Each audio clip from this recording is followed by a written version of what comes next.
اعوذ باللہ من الشیطان الرجیم، بسم اللہ الرحمن الرحیم۔ سورہ ہود، اور انشاءاللہ تعالی آج ہم اس کو شروع کریں گے۔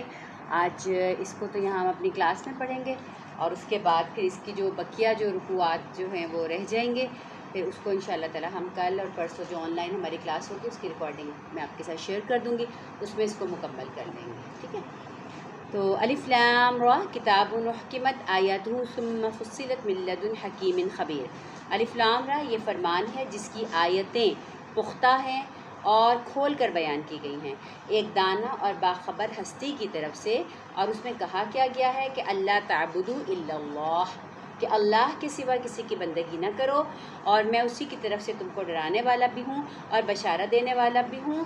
اور یہ میں کہتا ہوں کہ وَأَنِ اسْتَغْفِرُوا رَبَّكُمْ، کہ تم سب اللہ سے معافی چاہو، ثُمَّ تُوبُوا إِلَيْهِ، پھر اس کی طرف پلٹ کر آؤ، تو وہ ایک مدت خاص تک تم کو اچھا سامان زندگی دے گا، اور ہر صاحب فضل کو اس کا فضل جو ہے وہ عطا کرے گا۔ لیکن اگر تم منہ پھیرتے ہو تو تمہارے حق میں ایک بڑے ہولناک دن کے عذاب سے ڈرتا ہوں۔ پلٹنا تم کو اللہ کی جانب ہے، اور وہ سب کچھ کر سکتا ہے۔ یہ سورہ ہود جو ہے اس کے بارے میں یہ آتا ہے کہ حضرت ابوبکر صدیق رضی اللہ تعالیٰ عنہ نے رسول اللہ صلی اللہ علیہ وسلم سے فرمایا کہ میں دیکھتا ہوں کہ آپ بوڑھے ہوتے جا رہے ہیں اور آپ کے سر میں سفید بال آ رہے ہیں، تو آپ صلی اللہ علیہ وسلم نے فرمایا کہ مجھ کو سورہ ہود اور اسی کے مضمون کی دیگر جو صورتیں ہیں انہوں نے بوڑھا کر دیا ہے۔ یعنی اس میں پے در پے اب آپ پڑھیں گے تو دیکھیے گا کہ تنبیہات اس قسم کی آ رہی ہیں، اور اگر ہمارا دل زندہ ہے تو پھر اس کے اوپر اثر بھی ہوگا، اور ہمیں محسوس ہوگا کہ اس کے اندر کیسی کیسی جو ہے نا ڈراوے جو ہے وہ اللہ تعالیٰ ہمیں سنا رہے ہیں اور بتا رہے ہیں کہ جب کوئی قوم ہوتی ہے اس کو مہلت ملتی ہے، اور جب مہلت ختم ہو جاتی ہے تو اللہ تعالیٰ اس کو اپنے عذاب کے اس میں پکڑ لیتے ہیں۔ تو یہاں بھی اس کی ابتدا ہی بالکل ایسی ہوئی کہ نبی ہیں، اور وہ نبی بشارت دے رہے ہیں، ڈرا رہے ہیں، اور آپ کو کہہ رہے ہیں کہ پلٹیں اللہ کی طرف، لیکن اگر نہ پلٹے تو پھر ایک دن آئے گا کہ جب آپ کی یہ لمٹ جو ہے وہ مکمل ہو جائے گی۔ اور دیکھو پلٹنا تو تم کو اللہ ہی کی طرف ہے، اور میں تمہیں اس دن کے عذاب اور وہ سب کچھ کر سکتا ہے۔ اور دیکھو لوگوں، یہ اپنے سینے موڑتے ہیں تاکہ اس سے چھپ جائیں، اور خبردار جب یہ کپڑوں سے اپنے آپ کو ڈھانپتے ہیں تو اللہ تو ان کے چھپے ہوئے کو بھی جو ہے وہ جانتا ہے۔ یعنی کہا کہ رسول اللہ صلی اللہ علیہ وسلم جب مکہ میں دعوت دیتے تھے تو لوگوں کو پتہ تھا کہ آپ نے کیا بات کرنی ہے، اور جہاں پر آپ صلی اللہ علیہ وسلم دعوت دینے کے لیے پہنچتے تو لوگ ایک تو یہ کام کرتے کہ کنی کتراتے تھے، پہلی بات۔ دوسرا کام کیا کرتے تھے کہ کپڑے کی اوٹ سے اپنا منہ چھپا لیتے تھے کہ ہمیں جو ہے نا بس پہچانے نہ، اور ہمیں یہ بات جو ہے وہ سننی ہی نہ پڑ جائے۔ تو اللہ سبحانہ وتعالیٰ یہاں پر جو ہے وہ یہ بات کہہ رہے ہیں کہ دیکھو کیسے یہ لوگ اپنے سینوں کو موڑتے ہیں تاکہ یہ چھپ جائے۔ خبردار جب یہ کپڑوں سے اپنے آپ کو ڈھانپتے ہیں تو اللہ تو ان کے چھپے کو بھی جانتا ہے اور کھلے کو بھی جانتا ہے، وہ تو ان بھیدوں سے بھی واقف ہے جو سینوں میں ہے۔ اب اس بات سے یہ سمجھ لیجئے کہ دین حق کی وہ تعلیم جو سب سے دنیا کے بہترین انسان یعنی کہ نبی وہ جب دعوت پیش کرتے تھے تو کیا حالات سازگار ہوتے تھے؟ ہرگز نہیں۔ سازگار حالات کا انتظار کرنے والا انسان دعوت کا کام کبھی بھی نہیں کر سکتا، حالات کو سازگار بنایا جاتا ہے۔ یعنی ہم اب یہ کہتے ہیں کہ ابھی تھوڑا سا ذہن بل لینے دو، ابھی تھوڑا سا موقع لینے دو، ابھی تھوڑا سا ایسا کر لینے دو، پھر ہم دین کی بات کریں گے، پھر ہم دین کی دعوت کریں گے، ٹھیک ہے، پھر ہم جو ہے لوگوں کو جو ہے امر بالمعروف و نہی عن المنکر جو ہے وہ کریں گے۔ تو کہا ایسا تو کبھی ہونا ہی نہیں ہے، ایسے تو کبھی ہوگا ہی نہیں۔ انبیاء علیہ الصلوۃ والسلام نے بھی جب دعوت لوگوں کو دینا شروع کی تو لوگ ان کی سچائی اور ان کی کردار کی بلندی اور پاکیزگی کے باوجود لوگوں نے ان کی دعوت کو کبھی لبیک جو ہے وہ نہیں کہا، بلکہ لوگ ان کی بات کو سنتے تھے اور کنی کتراتے تھے۔ اور جیسے میں نوح علیہ الصلوۃ والسلام کا آپ کو بتایا کہ لوگ کپڑا ان کے گلے میں ڈال کر جو ہے اور گلا جو ہے وہ دبانے کی کوشش کرتے تھے، اور اپنے کانوں میں انگلیاں ٹھوس لیا کرتے تھے کہ ہم نہیں سننا چاہتے، ہم آپ کی بات بھی نہیں سننا چاہتے۔ لیکن کیا کبھی نبی باز آ گئے ایسی باتوں سے؟ تو یہی حوصلہ اگر ہم نبی کے پیروکار ہیں اور ان کے راستے پر چلنے کا عزم رکھتے ہیں اور ان کی شفاعت کے جو ہیں ہم شوقین ہیں، تو پھر ہمیں یہ راستہ اختیار کرنا ہے۔ یہ راستہ جو ہے وہ آسانیوں کا راستہ جو ہے وہ نہیں ہے۔ آپ دیکھ لیجئے کہ دنیا کا کوئی میلہ ٹھیلا ہو، دنیا کا کوئی کام ہو، کیسی دنیا جو ہے وہ اکٹھی ہو جاتی ہے، اور کیسا ایک ٹھٹ کے ٹھٹ جو ہیں وہ لوگوں کے لگ جاتے ہیں، اور کیسے لوگ ایک دوسرے کو فون کر کے بتا رہتے ہیں سنیں وہاں پہ فلاں جگہ سیل لگ رہی ہے، سنو وہاں فلانی جگہ جو ہے وہ میلہ لگ رہا ہے، سنو فلانی جگہ جو ہے وہ یہ چیز جو ہے وہ مل رہی ہے۔ اور بعض دفعہ جب وہاں پہ لوگوں کے ٹھٹ کے ٹھٹ دیکھیں تو کبھی کبھی ہوتا ہے کہ کیا یہ چیز مفت مل رہی ہے، پتہ چلتا ہے نہیں مفت بھی نہیں مل رہی، پیسے بھی دے رہے ہیں، ہے نا۔ کوئی نیا برانڈ آتا ہے، کچھ ہوتا ہے۔ ابھی پچھلے سال کی بات ہے، لاہور کا وہ ایک میں دیکھ رہی تھی ایک ویڈیو آئی ہوئی تھی کہ کوئی کافی کا کوئی برانڈ آیا تھا، اور وہ کافی پینے کے لیے اہل لاہور جو ہے وہ اتنے دیوانے ہو گئے، اتنے پاگل ہو گئے کہ ابھی وہ کھلی بھی نہیں تھی، اس کا افتتاح بھی نہیں ہوا تھا، اور وہ لمبی لمبی لائنیں جو ہیں وہاں پر لگ گئیں، اور وہ خود حیران، انہوں نے ریکارڈ سیل کی، اتنی سیل انہوں نے کہیں بھی نہیں کی تھی جتنی انہوں نے لاہور میں کر لی، ان کا نیا جو مطلب کھلا تھا ایک۔ تو اتنی حیرانی ہوتی ہے کہ دنیا کا جو میلہ ہے نا، وہاں پہ نا کسی کو لانے کی ضرورت نہیں ہوتی، وہاں تو بس شیطان جو ہے نا وہ خود ہی سب کو ہانک ہانک کے کھینچ کے لے کر جا رہا ہوتا ہے۔ اب یہاں دیکھیں، میں بار بار کہتی ہوں، اتنی بڑی آبادی ہے، اتنے لوگوں کو ہم نے میسج دیا، اتنے لوگوں سے ہم نے کہا، مگر کتنے لوگ آنے پر آمادہ ہوتے ہیں؟ کیا یہاں آنے کا کوئی معاوضہ مانگا جاتا ہے نا؟ کیا یہاں آنے کے لیے کوئی جو ہے کوئی شرائط جو ہیں وہ رکھی جاتی ہیں؟ بھائی جو مرضی آ جائے بیٹھ جائے، سن لے اور جائے، اور نہ ہم کوئی مطالبہ کرتے ہیں۔ ہم تو کہتے ہیں بھئی آئیں، اللہ کی کتاب ہے سنیں، نہ ہم یہ کہتے ہیں کہ ہمارے ساتھ اس کام میں شریک ہو جائیں، آپ کا دل کرتا ہے تو شریک ہو جائیں، ٹھیک ہے، ایک تو دعوت ہے، صرف ایک دعوت ہے۔ لیکن آپ یہ دیکھیے کہ یہیں سے معلوم ہوتا ہے، اس لیے کہا نا کہ جب وہ ایک جگہ میں نے پڑھا کہ جب وہ قیامت کے دن جو ہیں وہ بنیں گی نا، صفیں بنیں گی کہ جنتیوں کی اور جہنم کی، تو اولاد آدم کو جو ہے 1,000 کے جو ہے نا وہ صفوں میں اگر تقسیم کر دیا جائے تو 999 جہنمی ہوں گے، ہر 1000 میں سے ایک کو نکال دیا جائے گا کہ تم جاؤ۔ تو اب آپ یہ دیکھیں، اور کیا ہمیں محسوس نہیں ہوتا؟ آپ دیکھیں ابھی عید کے اوپر میلہ لگے گا، ٹھیک ہے نا، رانی باغ کھلے گا، یہ سب کچھ ہوگا، اللہ جانے کی جگہ نہیں ملے گی لوگوں کو، ہے نا، کوئی آپ کو پارک نہیں ملے گا کہ آپ اپنی فیملی کے ساتھ چلے جائیں، کوئی آپ کو تفریحی مقام ایسا نہیں ملے گا، گویا ساری آبادی جو ہے وہ نکل آئی۔ جب لوگوں کی تفریح کا موڈ بنتا ہے تو مری کے روڈ بلاک ہو جاتے، جانے کا راستہ نہیں ملتا لوگوں کو، ہے نا۔ کیسے؟ کیوں؟ اس لیے کہ ان چیزوں میں ایک چمک دمک ہے، ان چیزوں میں ایک جو ہے رونق ہے، اور اس طرف چل پڑتے ہیں۔ اسی طرح کہیں کوئی کھانے کی محفل ہو جائے، وہاں پہ آپ دیکھ لیجئے، کہیں آپ راشن تقسیم کرنا شروع کر دیں، استغفر اللہ، لوگ جان سے گزر جاتے، کتنے ہر دفعہ واقعات آتے ہیں کہ فلاں جگہ راشن تقسیم ہو رہا تھا، یہ ہو رہا تھا، ایسے ایک جو ہے مجمع اکٹھا ہوا، اور وہ اس قدر جو ہے وہ اس میں دیوانہ اور ہو گیا کہ چھینا جھپٹی اور مار کٹائی اور یہ وہ، کہ اللہ رحم کرے کہ 2-3 دفعہ یہ خبریں آئیں کہ جی وہ لوگوں نے لوگوں کو ہی کچل دیا۔ ایسی دیوانگی، ایسا پاگل پن کیوں سوار ہو جاتا ہے؟ یہ بات سمجھ میں نہیں آتی۔ اس کا مطلب یہ ہے کہ وہاں ان جگہوں پر شاید کیونکہ شیطان اکٹھا کر کے لاتا ہے، ایک جنون ہوتا ہے ان لوگوں کے اندر، اور برداشت نہیں ہوتی، اور حلم نہیں ہوتا، وہ سب کچھ نہیں ہوتا، اور ایک اپنا نفس ہوتا ہے۔ میں کہتی ہوں میں آپ سے آگے، آپ کہتی ہیں تم مجھ سے آگے کیوں، میں تم سے آگے کیوں نہ ہوں، وہ کہتی ہے تم دونوں کیسے آگے، ہم تم سے سب سے آگے، اور اسی چکر میں جو ہے نا مار کٹائی اور جان سے گزر جانے تک کے حادثات ہمارے علم میں آتے ہیں۔ اور یہ راستہ، اس راستے پہ بڑے محبت کرنے والے، بڑے پیار کرنے والے، بڑے وفاداریاں نبھانے والے لوگ بھی جو ہے نا وہ بھی قدم موڑ جاتے ہیں، اور ہمت نہیں ہو رہی، اور یہ نہیں ہو رہا، اور وہ نہیں ہو رہا، حالانکہ ماشاءاللہ باقی دنیا کے سارے کام ہم کرتے ہوئے، ہم یہ نہیں کہہ رہے کہ یہ جو چیزیں ہیں جو یہاں پہ آج میری زندگی ختم ہوئی تو یہ سب کچھ ختم ہے، اور یہ جو علم ہے یہ آپ کہیں سے بھی لے لیں، کسی سے بھی لیں، آپ کہیں تو جا رہے ہو نا، میں تو خود جتنے بھی ہمارے کانٹیکٹ کے لوگ ہیں میں سب کو فون کر کے میسج کر کے، کہیں جا رہے ہو، کچھ کر رہے ہو، یہ رمضان بھی ویسے ہی گزر رہا ہے، ہانڈیاں پکا کے اور جناب افطار بنا کے اور سو سلا کے ایسے ہی رمضان گزر رہا ہے۔ تو جس کا رمضان اور غیر رمضان میں فرق نہیں ہے اس کو تھوڑا سا سوچ لینا چاہیے کہ میرا ایمان جو ہے وہ کس درجے میں ہے۔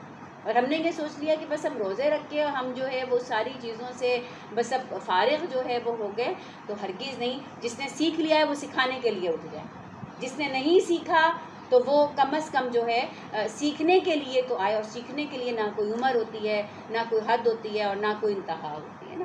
تو بہرحال کہیں نہ کہیں کسی نہ کسی فورم پہ کنیکٹ جو ہے ہونا وہ ہماری ذمہ داری ہے. اور یہ بات پھر دوبارہ میں دہرا دوں کہ ایسا نہیں ہوگا کہ ماحول سازگار ملے گا.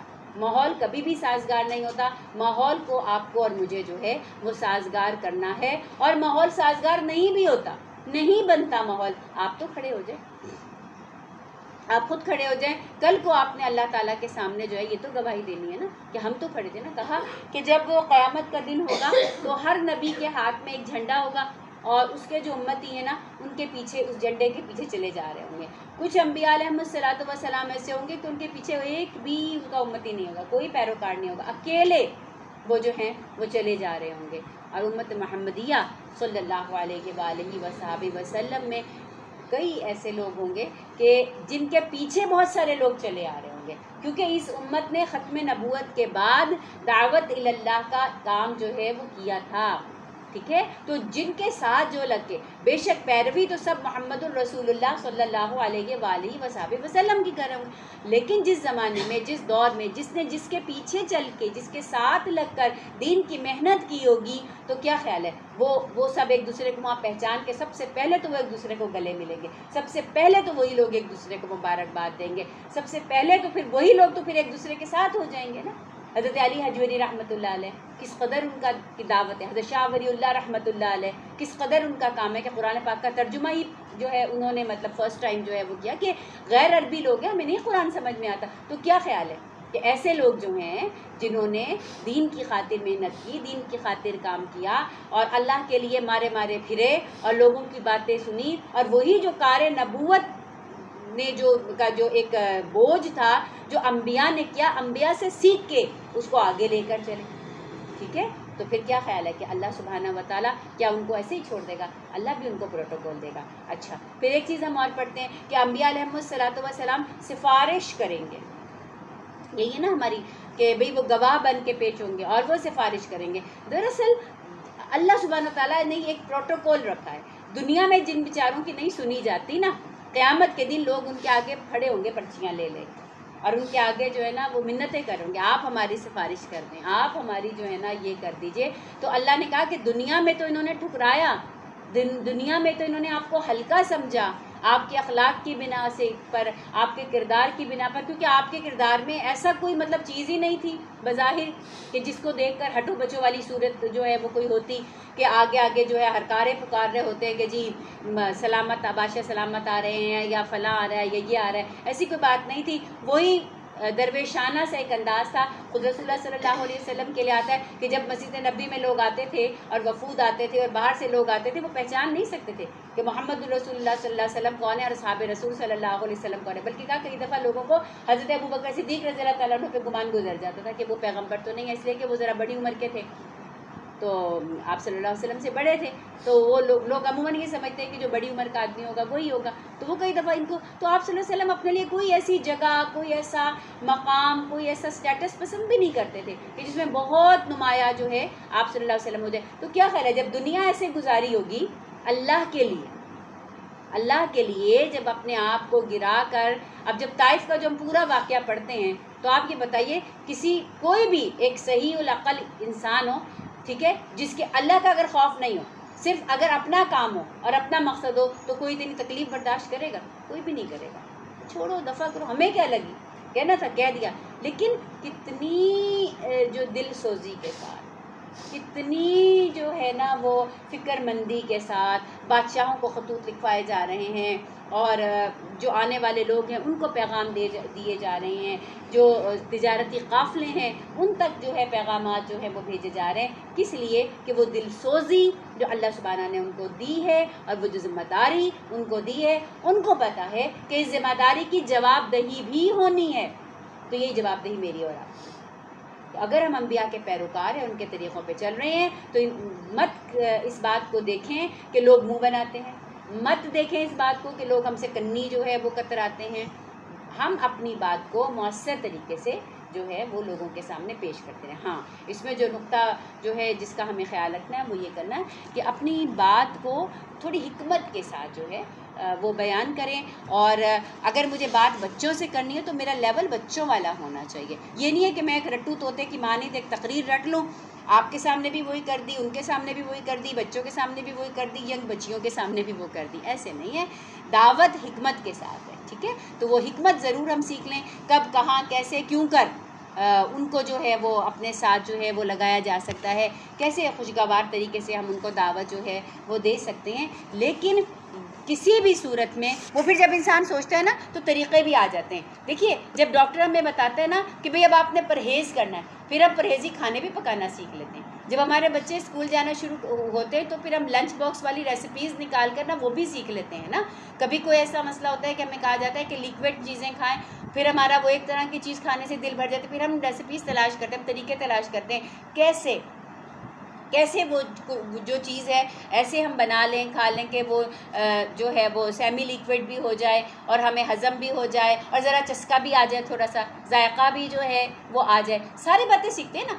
تو ہر کام جب سیکھتے ہیں نا تو دعوت بھی سیکھنے والی چیز ہے، وہ بھی سیکھیں کہ بھئی شادیوں کے موقع پہ بات کرنی ہے تو کیسے کرنی ہے، خدا نخواستہ کسی کے گھر میں موت میت ہو گئی ہے وہاں پہ جا کے بات کرنی ہے تو کیسے کرنی ہے. اچھا اب ربیع الاول کا موقع آ رہا ہے، ایسا ایک ماحول بنا ہوا ہے، اس میں کیسے بات کرنی ہے. اچھا محرم کا موقع آ رہا ہے، اب ایک اور طرح کا ماحول بنا ہوا ہے، وہاں پہ جو ہے بات کیسے کرنی ہے. اچھا رمضان المبارک آنے والا ہے تو اس کے آنے سے پہلے کیا بات کرنی ہے. اچھا رمضان المبارک آ گیا ہے اس کے دوران کیا بات کرنی ہے. اچھا رمضان المبارک آ کے گزر جائے گا، عید کے بعد لوگ پھر سے جو ہے نا واپس اپنی زندگیوں کی طرف جانا شروع ہو جاتے ہیں اور اپنا وہ تقویٰ اور اس کے بند جو ہے دوبارہ ڈھیلے ہونے شروع ہو جاتے ہیں. تو تب کیسے بات کرنی ہے. تو ہر موقع کے مطابق جو ہے ہمیں اپنے آپ کو فٹ کر کے اپنے جو موقع کے مطابق افراد کی ذہنیت کے مطابق جو ہے وہ گفتگو کرنا، اس کی جستجو کرنا، اس کے لیے علم حاصل کرنا، اس کے لیے غور و فکر کرنا، اس کے لیے مطالعہ کرنا،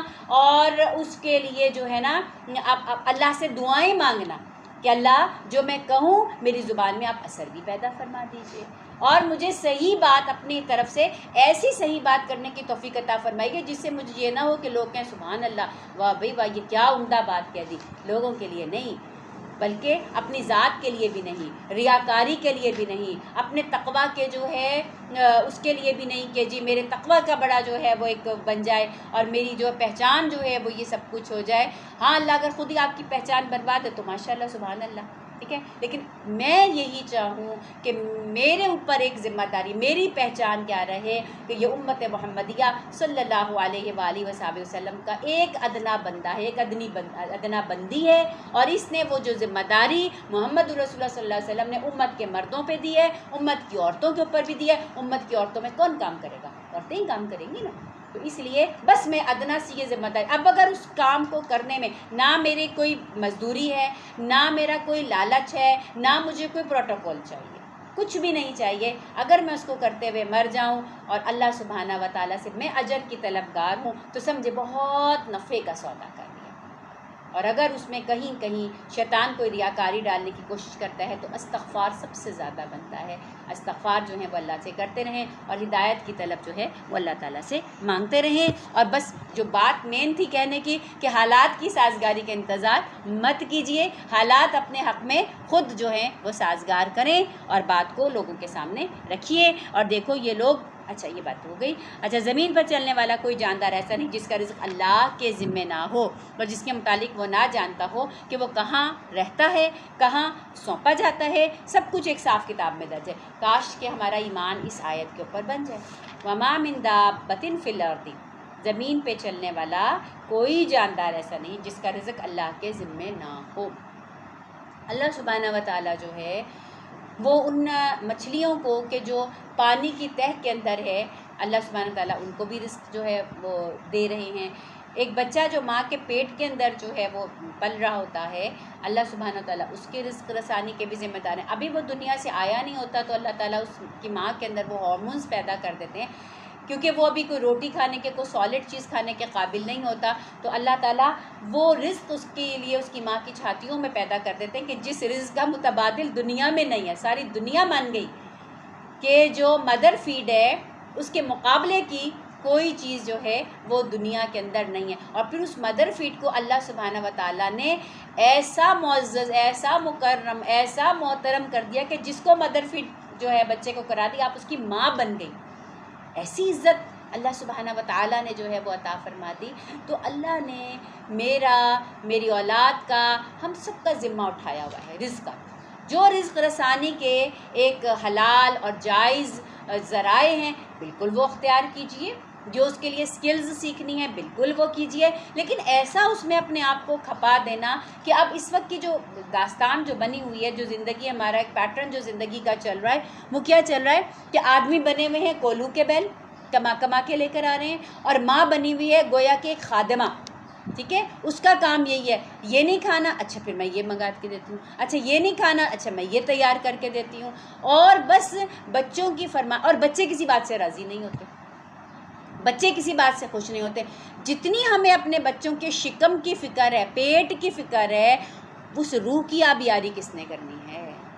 اگر آپ نے بچے کا پیٹ بھر دیا تو پیٹ سے برا برتن تو رسول اللہ صلی اللہ علیہ وسلم نے کہا ہے کہ ہے ہی کوئی نہیں، بھرتا ہے پھر خالی ہو جاتا ہے، بھرتا ہے پھر خالی ہو جاتا ہے، اور اس کی روح کو پیاسا رکھ دیا تو یقین جانیے کہ یہ بچے جب پیٹ کے غلام بچے جو ہیں وہ بڑے ہوں گے تو وہ آپ کے بھی بچے نہیں رہیں گے نا، ٹھیک ہے۔ اور اگر آپ نے ان کے پیٹ کی جو خواہشات ہیں، ضروریات ہیں، ان کو لمٹ کے اندر رکھا، یہ تو نہیں کہا کوئی بچے کو بھوکا ہی مار دو یا بچوں کو کبھی کوئی اچھی چیز ہی نہیں بنا کے دیجیے، لیکن جتنی شکم کی ضروریات ہیں اس کے ساتھ ساتھ ان کی روح کی ضروریات کا بھی خیال رکھیں۔ جتنا آپ بچوں کے پہننے کے لیے، کھلانے کے لیے، ان کے کمروں کی سجاوٹ کے لیے، ان کی پڑھائی کے لیے، جو ہمارے خیال سے دنیا کی ایک تعلیم ہے جس کو پڑھ کے وہ یہ نوکری حاصل کریں گے یا فلاں چیز حاصل کریں گے، جو دنیاوی فوائد حاصل کریں گے، اس سے بڑھ کے یعنی ہم کس چیز پہ سب سے زیادہ ماں باپ پریشان ہوتے ہیں؟ بچوں کا مستقبل۔ بالکل ٹھیک ہے، ہونا چاہیے، بچوں کے مستقبل کے بارے میں ہمیں پریشان ہونا چاہیے، لیکن ایک اصل بھی تو مستقبل ہے۔ مجھے نہیں پتا کہ جس مستقبل کی میں اپنے بچوں کے لیے تیاری کر رہی ہوں وہ مستقبل میرے بچوں نے دیکھنا بھی ہے۔ نہیں، اللہ ان کو زندگی دے، اللہ تعالیٰ ان کو ہماری آنکھوں کے سامنے پروان چڑھائے اور ہمیں اپنی لہلہاتی کھیتی دیکھنے کی توفیق عطا فرمائے بلا شبہ۔ لیکن کیا ہم نے نہیں دیکھا؟ ایسا ہو جاتا ہے کہ لہلہاتی کھیتی جو ہے، کھڑی کھیتی جو ہے، خدا نہ خواستہ کبھی اللہ کا حکم آ جائے تو کسان کو فائدہ نہیں ملتا اس کا نا، ٹھیک ہے، پیچھے گھر والے رہ جاتے ہیں اور جوان بچے جو ہیں وہ دنیا سے چلے جاتے ہیں، یا وہ کھیتی جو ہے وہ کوئی ایسی زہر آلود ہو جاتی ہے، وہ ایسی نقصان دہ ہو جاتی ہے کہ وہ ماں باپ کی زندگی کو عذاب کر دیتے ہیں، دو بھر کر دیتے ہیں، ماں باپ کی زندگی کو دو بھر کر دیتے ہیں۔ تو ہم جس مستقبل کے لیے پریشان ہیں وہ مستقبل نہ میں نے دیکھا ہے نہ کسی اور نے دیکھا ہے، وہ ایک اللہ کا ایک ایک تقسیم ہے،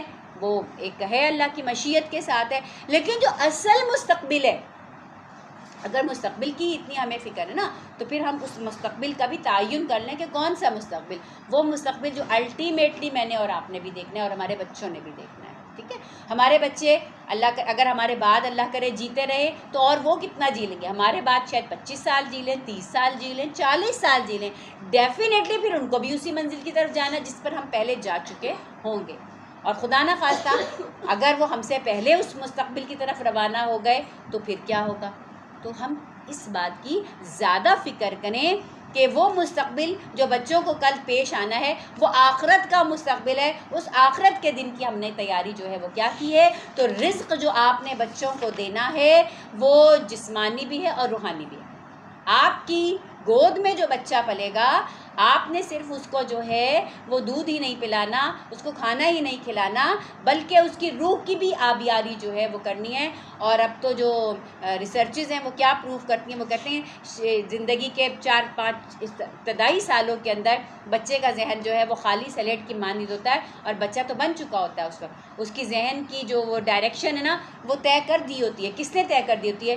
ماں نے۔ اور اگر وہ ماں ہی غافل ہے بیچاری، وہ ماں ہی جو بیچاری الجھی ہوئی ہے اور ماں کو ہی ہر وقت اپنی جو ہے وہ بیوٹی کانشیس جو ہے وہ ہے، اور اپنے کپڑوں کی جو وہ کہتے ہیں چمک دمک، اور اپنے کپڑوں سے اپنے فخر اور غرور کا اظہار کرنے میں جو ہے وہ لگی ہوئی ہے، اور اپنے ہاتھ کے ذائقوں کے چسکوں میں وہ لگی ہوئی ہے، تو بتائیے کہ اس نے بچے کی بنیادی طور پر جو ہے اس نے ڈائریکشن جو ہے اس نے بنیاد جو ہے وہ کیا رکھ دی. اس لیے جتنا اس محفل میں ان نوجوان بچیوں کا بیٹھنا ضروری ہے جو مائیں بننے والی ہیں یا مائیں ابھی بنی ہیں اور جن کے بچے جو ہیں below 10 ہیں، تو ان کو تو بہت ضرورت ہے کہ وہ اس بات کو سمجھے، کیونکہ ان کے ہاتھ میں اب آنے والی نسل کا مستقبل ہے. کہ اللہ نے کہا کہ کوئی جاندار ایسا نہیں کہ جس کا رزق اللہ کے ذمے نہ ہو.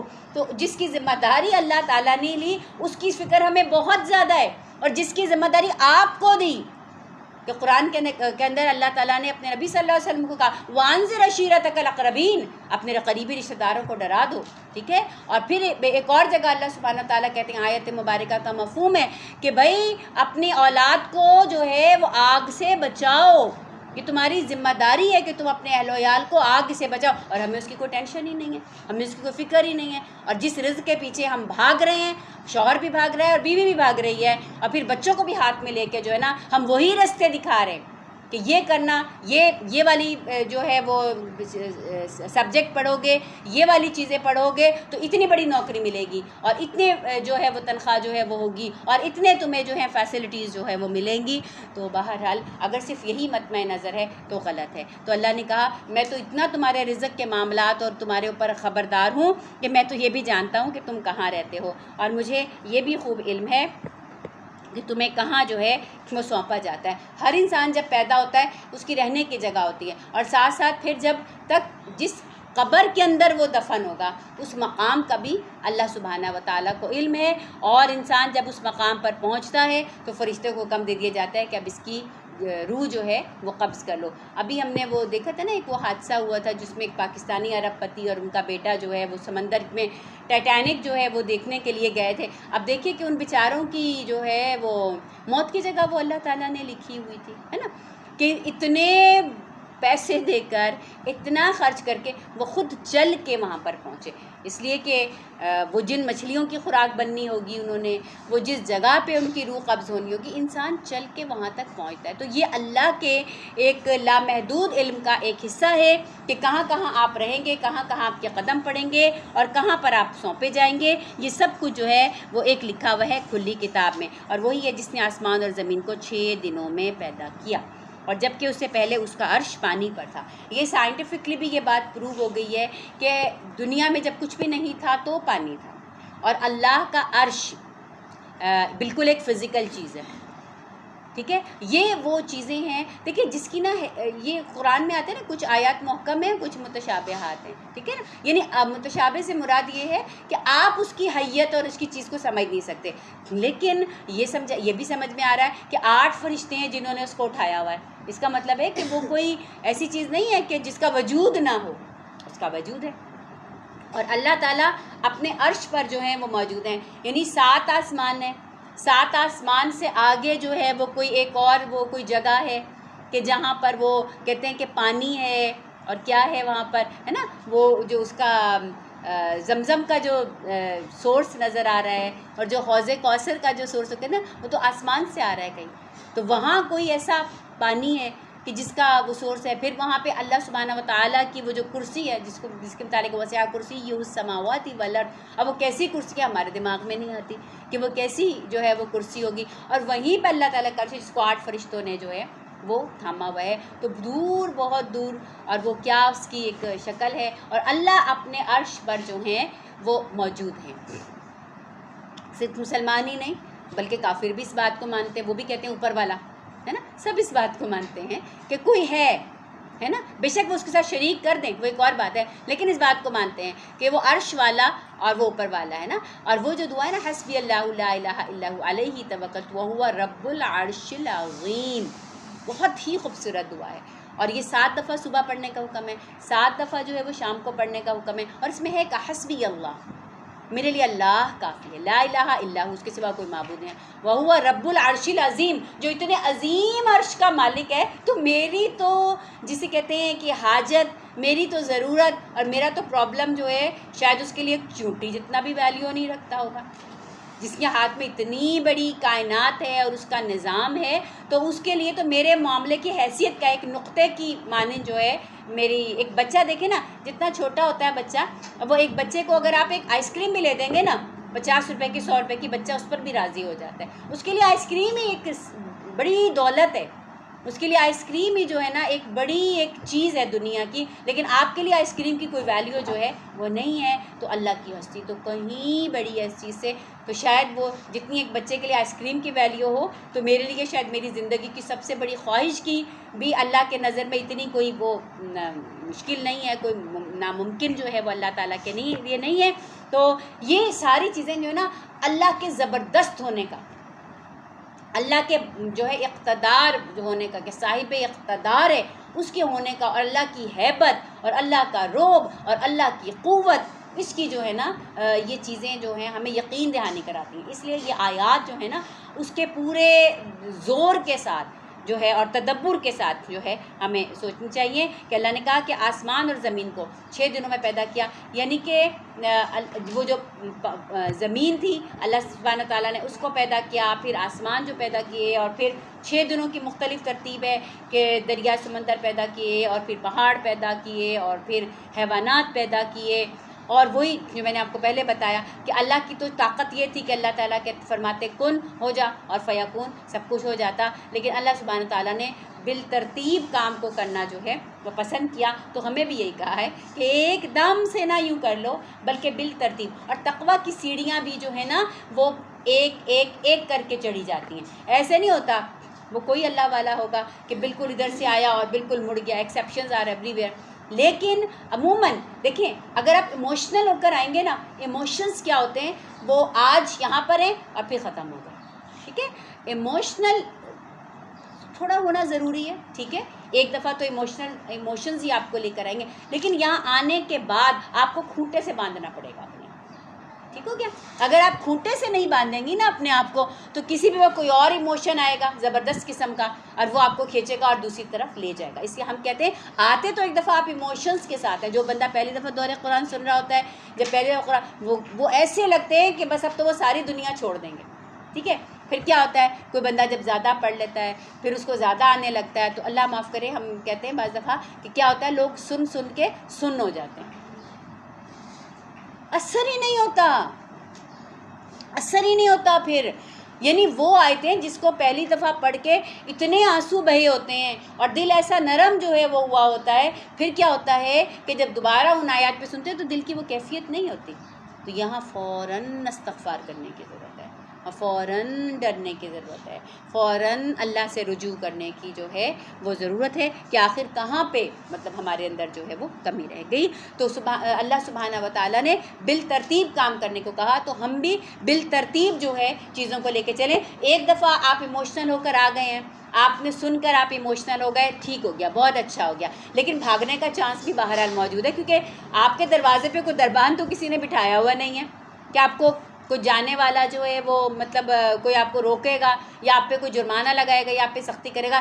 کوشش کریں کہ پھر اپنے ہم خیال دوست بنا لیجئے, ساتھی بنا لیجئے, کوئی ایسی محفل بنا لیجئے, کوئی ایسے لوگوں کا ہاتھ پکڑ لیجئے. اگر میرا ہاتھ چھوٹے تو آپ میرا پکڑ لیں, آپ کا ہاتھ چھوٹے تو میں آپ کا ہاتھ جو ہے پکڑ لوں. تو جب تک ہم کسی ایسی اجتماعیت کے اندر داخل نہیں ہوں گے, ایک دوسرے کے ساتھ نہیں جڑیں گے جو ایک دوسرے کو ریمائنڈ کروائے یہ ساری چیزیں, تو ہمارے لیے اس راستے پر مستقل چلنا, اور ہمیں تو کب تک چلنا ہے جب تک ہماری آخری سانس نہ آ جائے, جب تک کہ ہم جو ہے وہ ان کو دیکھ نہ لے جو موت کا فرشتہ جو ہے, اور جب تک کہ مطلب ہم جو ہے اپنی دنیا کے سارے جھمیلے جو ہے اس سے فارغ نہ ہو جائے. ہمیں تو ہمیشہ چلنا ہے نا اس چیز پر. تو اس لیے ایموشنل ایک دفعہ ہو کے تو ایموشنز لے آتے ہیں, لیکن ساتھ چلنے کے لیے بہرحال ہمیں خود اپنا ایک ماحول جو ہے وہ بنانا پڑتا ہے, اور تب ہم چل پاتے ہیں. تو اسی طرح تقویٰ کی سیڑھیاں بھی آہستہ آہستہ چڑھی جاتی ہیں. تو بہرحال اللہ تعالیٰ نے یہ سب کچھ کیا اس لیے تم کو آزما کر دیکھے کہ تم میں سے بہتر عمل جو ہے وہ کون کرتا ہے.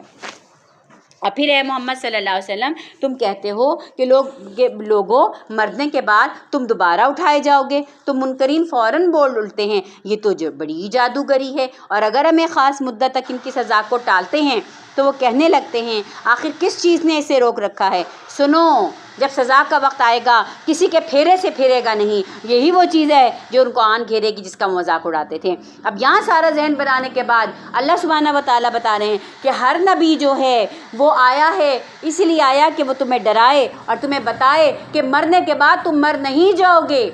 مرنے کے بعد جو ہے ہمارا عقیدہ فنا کا نہیں ہے بلکہ ہم ایسی بقا کی طرف چلے جاتے ہیں کہ جس کے بعد کوئی فنا ہی نہیں ہے. پھر وہاں فیصلہ ہوگا کہ جہنم میں اگر گئے تو پھر جہنم سے نکلنے کا راستہ نہیں ہے, اور اللہ کے حکم سے اگر جنت میں چلے گئے تو انشاءاللہ تعالیٰ پھر اس کے بعد دکھ درد کا کوئی موقع نہیں ہے. تو یہ فانی زندگی ہے, اس فانی زندگی سے ہم بقا کی زندگی کی طرف چلے جا رہے ہیں, اور یہی سب سے اہم بات ہے. اگر یہ بات ہماری ذہن کے اندر رہے گی تو اس فانی زندگی کی محرومیاں ہمیں دکھ نہیں دیں گی, اس فانی زندگی کے دکھ جو ہیں ہمیں دکھی نہیں کریں گے. دیکھیے یہاں کا بیمار ضروری نہیں ہے کہ آخرت کا بھی بیمار ہو, یہاں کا محروم ضروری نہیں ہے کہ آخرت کا بھی محروم ہو, یہاں کا امیر ضروری نہیں ہے کہ آخرت کا بھی امیر ہو, یہاں کا بادشاہ ضروری نہیں ہے کہ آخرت کا بھی بادشاہ ہو. تو یہ تو دنیا تو جسے کہا نا کہ ایک سٹیج ہے, اور ہر ایک کے پاس ایک کیریکٹر ہے, وہ آتا ہے اپنا رول پلے کرتا ہے اور نکل جاتا ہے یہاں سے, اور بس. اور زندگی کی مثال اور دنیا کی مثال ایسے ہی ہے کہ دنیا کا سٹیج لگا ہوا ہے, اپنے اپنے وقت پر لوگ آتے ہیں, اپنا اپنا رول جو ہے اس کو پلے کرتے ہیں اور نکل جاتے ہیں. اصل باقی رہنے والی زندگی تو ابھی مجھے اور آپ کو فیس کرنی ہے, اور وہیں کی تیاری جو ہے وہ کرنی ہے. اگر یہ سوچ ذہن کے اندر رہے گی تو قدم ہمارے کبھی جو ہیں اگر تھوڑے بہت ڈگمگائیں گے بھی تو ہٹیں گے نہیں, اور ہم انشاءاللہ تعالیٰ ثابت و سالم ہم چلتے رہیں گے. تو بہرحال فرمایا اگر کبھی انسان کو اپنی رحمت سے نوازنے کے بعد محروم کر دیں تو وہ مایوس ہو جاتا ہے. یہی ایکسٹریمز ہیں, دو ایکسٹریمز ہوتی ہیں ہماری زندگی کے اندر. نہ ملا کچھ مرضی کے مطابق مایوس, کچھ مل گیا تو بس پھر تو ہم کہتے ہیں زمین آسمان نہ ایک کر دیں. ہمارے گھر میں اگر شادی ہے پورا محلہ ناچے نا آ کے ہمارے ساتھ نا, وہ کیوں سوئیں؟ اگر ہم رت جگہ کر رہے ہیں تو وہ کیوں سوئیں؟ ٹھیک ہے. اور ایک مطلب اگر ہمارے گھر میں کوئی خوشی ہے تو اتنے فخر اور اتنے جو ہے غرور اور اس کے ساتھ تکبر کے اندر ہم آ جاتے ہیں کہ لگتا ہے کہ لوگ تو شاید کوئی کیڑے مکوڑے ہیں, اور لوگ تو شاید جو ہے نا ان کی کوئی حیثیت ہی نہیں ہے. تو یہ دو ایکسٹریمز ہیں جس کے درمیان جو ہے وہ مومن ہوتا ہے, نہ وہ مایوس ہوتا ہے نہ وہ فخر و تکبر کے درمیان جو ہے وہ آتا ہے. ٹھیک ہے. تو کہا کہ لوگوں کا حال یہ ہے کہ کچھ نہ ملا تو محروم ہوا تو ناشکری کرنے لگ گیا اور بولا مجھے تو کبھی کچھ ملا ہی نہیں, ہم رہتے کس حال میں ہیں, ہمارا تو کوئی حال ہی نہیں ہے, ہمارے پاس تو کھانے کو ڈھنگ کی خوراک نہیں, اور ہمارے پاس تو پہننے کو کپڑا نہیں, اور ہمارے پاس تو یہ نہیں, جو ہے وہ نہیں دکھتا, اور جو نہیں ہے وہ سب کچھ دکھتا ہے. اور اگر مصیبت کے بعد جو اس پر آتی ہے ہم نعمت دے دیتے ہیں تو کہتا ہے واہ میرے تو دل دور ہو گئے, پھر پھولا نہیں سماتا اور اکڑنے لگتا ہے. یہی ہمارے معاشرے کا ایک عام چلن ہے کہ اگر اللہ مصیبت کے بعد دن پھیر دیتا ہے, دن بدل جاتے ہیں, تو پھر سارے وہ جو غریب رشتہ دار ہیں, غریب دوست ہیں, غریب پڑوسی ہیں, وہ تو پھر جو آنکھ کا بال جو ہے وہ لگنے لگ جاتے ہیں, تو چبھنے لگ جاتے ہیں. انسان ان کو دیکھ کے بھی ذرا منہ سائڈ پہ کر لیتا ہے کہ کسی کو پتہ نہ چل جائے کہ پہلے میرے بھی اوقات جو ہے وہ یہی تھی. کہا اس عیب سے اگر کوئی پاک ہے تو وہی ہیں جو صبر کرنے والے ہیں. ہمیں یہ لگتا ہے کہ صبر مصیبت میں کیا جاتا ہے, جی نہیں. صبر کا مطلب ہوتا ہے ایک راستہ, مستقل راستہ. ٹھیک ہے. بس اب خوشی میں بھی صبر ہوگا. خوشی میں صبر کیسے ہوگا کہ جو ملا اللہ کی طرف سے مل گیا. ٹھیک ہے. الحمدللہ, اللہ کی شکر گزاری کیجئے اس نعمت میں سے جو اللہ تعالیٰ نے مجھے دیا, آپ کو دیا ہے. تو جو میرے قریب کے لوگ ہیں یا جو ہیں ان کا جو حصہ بنتا ہے ہم وہ بھی ان کو جو ہے وہ دیں. مصیبت میں صبر کیا ہے کہ بھئی اللہ تعالیٰ نے بے شمار نعمتیں اور خوشیوں سے ہمیں نوازا ہے. تو اگر بے شمار نعمتیں اور خوشیوں کے درمیان کوئی ایک محرومی آ گئی, کوئی ایک مسئلہ آ گیا, تو آپ صبر سے جو ہے اپنے راستے پر جو ہے چلتے رہیں اور آپٹیمسٹ رہیں کہ بھئی اگر یہ وقت آیا ہے تو یہ بھی تو گزر جائے گا نا, اور اللہ تعالیٰ اچھا وقت بھی جو ہے وہ ضرور اللہ تعالیٰ جو ہے وہ دکھائیں گے. اتنے مایوس نہ ہو جائیں کہ بس ہر وقت ہی ناشکری کی بات کرتے رہیں اور چہرے پر بھی ایسی مایوسی اور ایسا ایک جو ہے تاثر ہو کہ ہر بندہ پوچھے کہ کیا ہو گیا کیا ہو گیا. مومن کا معاملہ ایسا نہیں ہوتا نا. مومن ایسا نہیں ہوتا، مومن ان برائیوں سے پاک ہوتا ہے، اور جو نیکوکار ہیں ان کے لیے درگزر بھی ہے اور بڑا اجر بھی ہے۔ اے پیغمبر صلی اللہ علیہ وسلم کہیں ایسا نہ ہو کہ تم ان چیزوں میں سے کسی چیز کو بیان کرنے سے چھوڑ دو جو تمہاری طرف وحی کی جا رہی ہیں، اور اس بات پر دل تنگ ہو کہ وہ کہیں کہ اس شخص پر کوئی خزانہ کیوں نہ اترا۔ اب کیا، وہی بات جو میں نے آپ سے پہلے کہی تھی کہ حالات کبھی سازگار ہوتے نہیں، حالات کو تو سازگار کرنا پڑتا ہے، کہ انبیاء علیہم الصلاۃ والسلام پر بھی ایسی بڑی بڑی جو ہیں وہ باتیں تاک تاک کے کی گئیں کہ لوگوں نے کہا یہ کیسا پیغمبر ہے کہ جس کے اپنے پاس کچھ نہیں ہے۔ آپ صلی اللہ علیہ وسلم اور بی بی خدیجہ کبریٰ رضی اللہ تعالیٰ عنہ بہت مالدار تھے، ٹھیک ہے، آپ لوگوں کی تجارت سب سے بہترین چل رہی تھی، اور یوں سمجھیے کہ امپورٹ ایکسپورٹ کا بزنس تھا، ایسے ہی تھا نا کہ باہر سے چیزیں آتی تھیں اور ان کا سامان مال جو ہے وہ باہر جایا کرتا تھا، اور باہر سے چیزیں لا کے یہاں پہ بیچا کرتے تھے، تو بڑا امپورٹ ایکسپورٹ کا بزنس تھا۔ لیکن جب اسلام کے لیے کام شروع ہوا تو سب سے پہلے مال حضرت خدیجہ کبریٰ اور محمد الرسول اللہ صلی اللہ علیہ وسلم کا ہی مال لگا، اور وہ گھر کہ جس میں خوشحالی جو ہے انتہائی اعلیٰ جو تھی درجے پر تھی سب سے پہلے، کیونکہ پھر جب آپ صلی اللہ علیہ وسلم کو کار نبوت کی ذمہ داریاں دی گئیں تو پھر آپ صلی اللہ علیہ وسلم کے لیے تجارت کرنا، تجارتی سفر کرنا یہ تو پھر ممکن نہ رہا، پھر وہ سب کچھ چھوڑنا پڑا۔ وہ سب کچھ چھوڑا تو کیا ہوا کہ پھر تو ظاہر ہے کہ گھر کے اندر فاقے آنے تھے اور تنگی آنی تھی، تو لوگوں نے اس بات کو ایک تانا بنا لیا اور کہنے لگے کہ یہ شخص جس کے اپنے ہاتھ میں جو ہے کوئی چیز نہیں ہے، جن کے اپنے گھر میں تنگ دستی ہے، اگر یہ اتنے ہی بڑے اللہ کا جو ہے پیغامبر ہے تو پھر اس کے پاس خزانہ کیوں نہیں اترا؟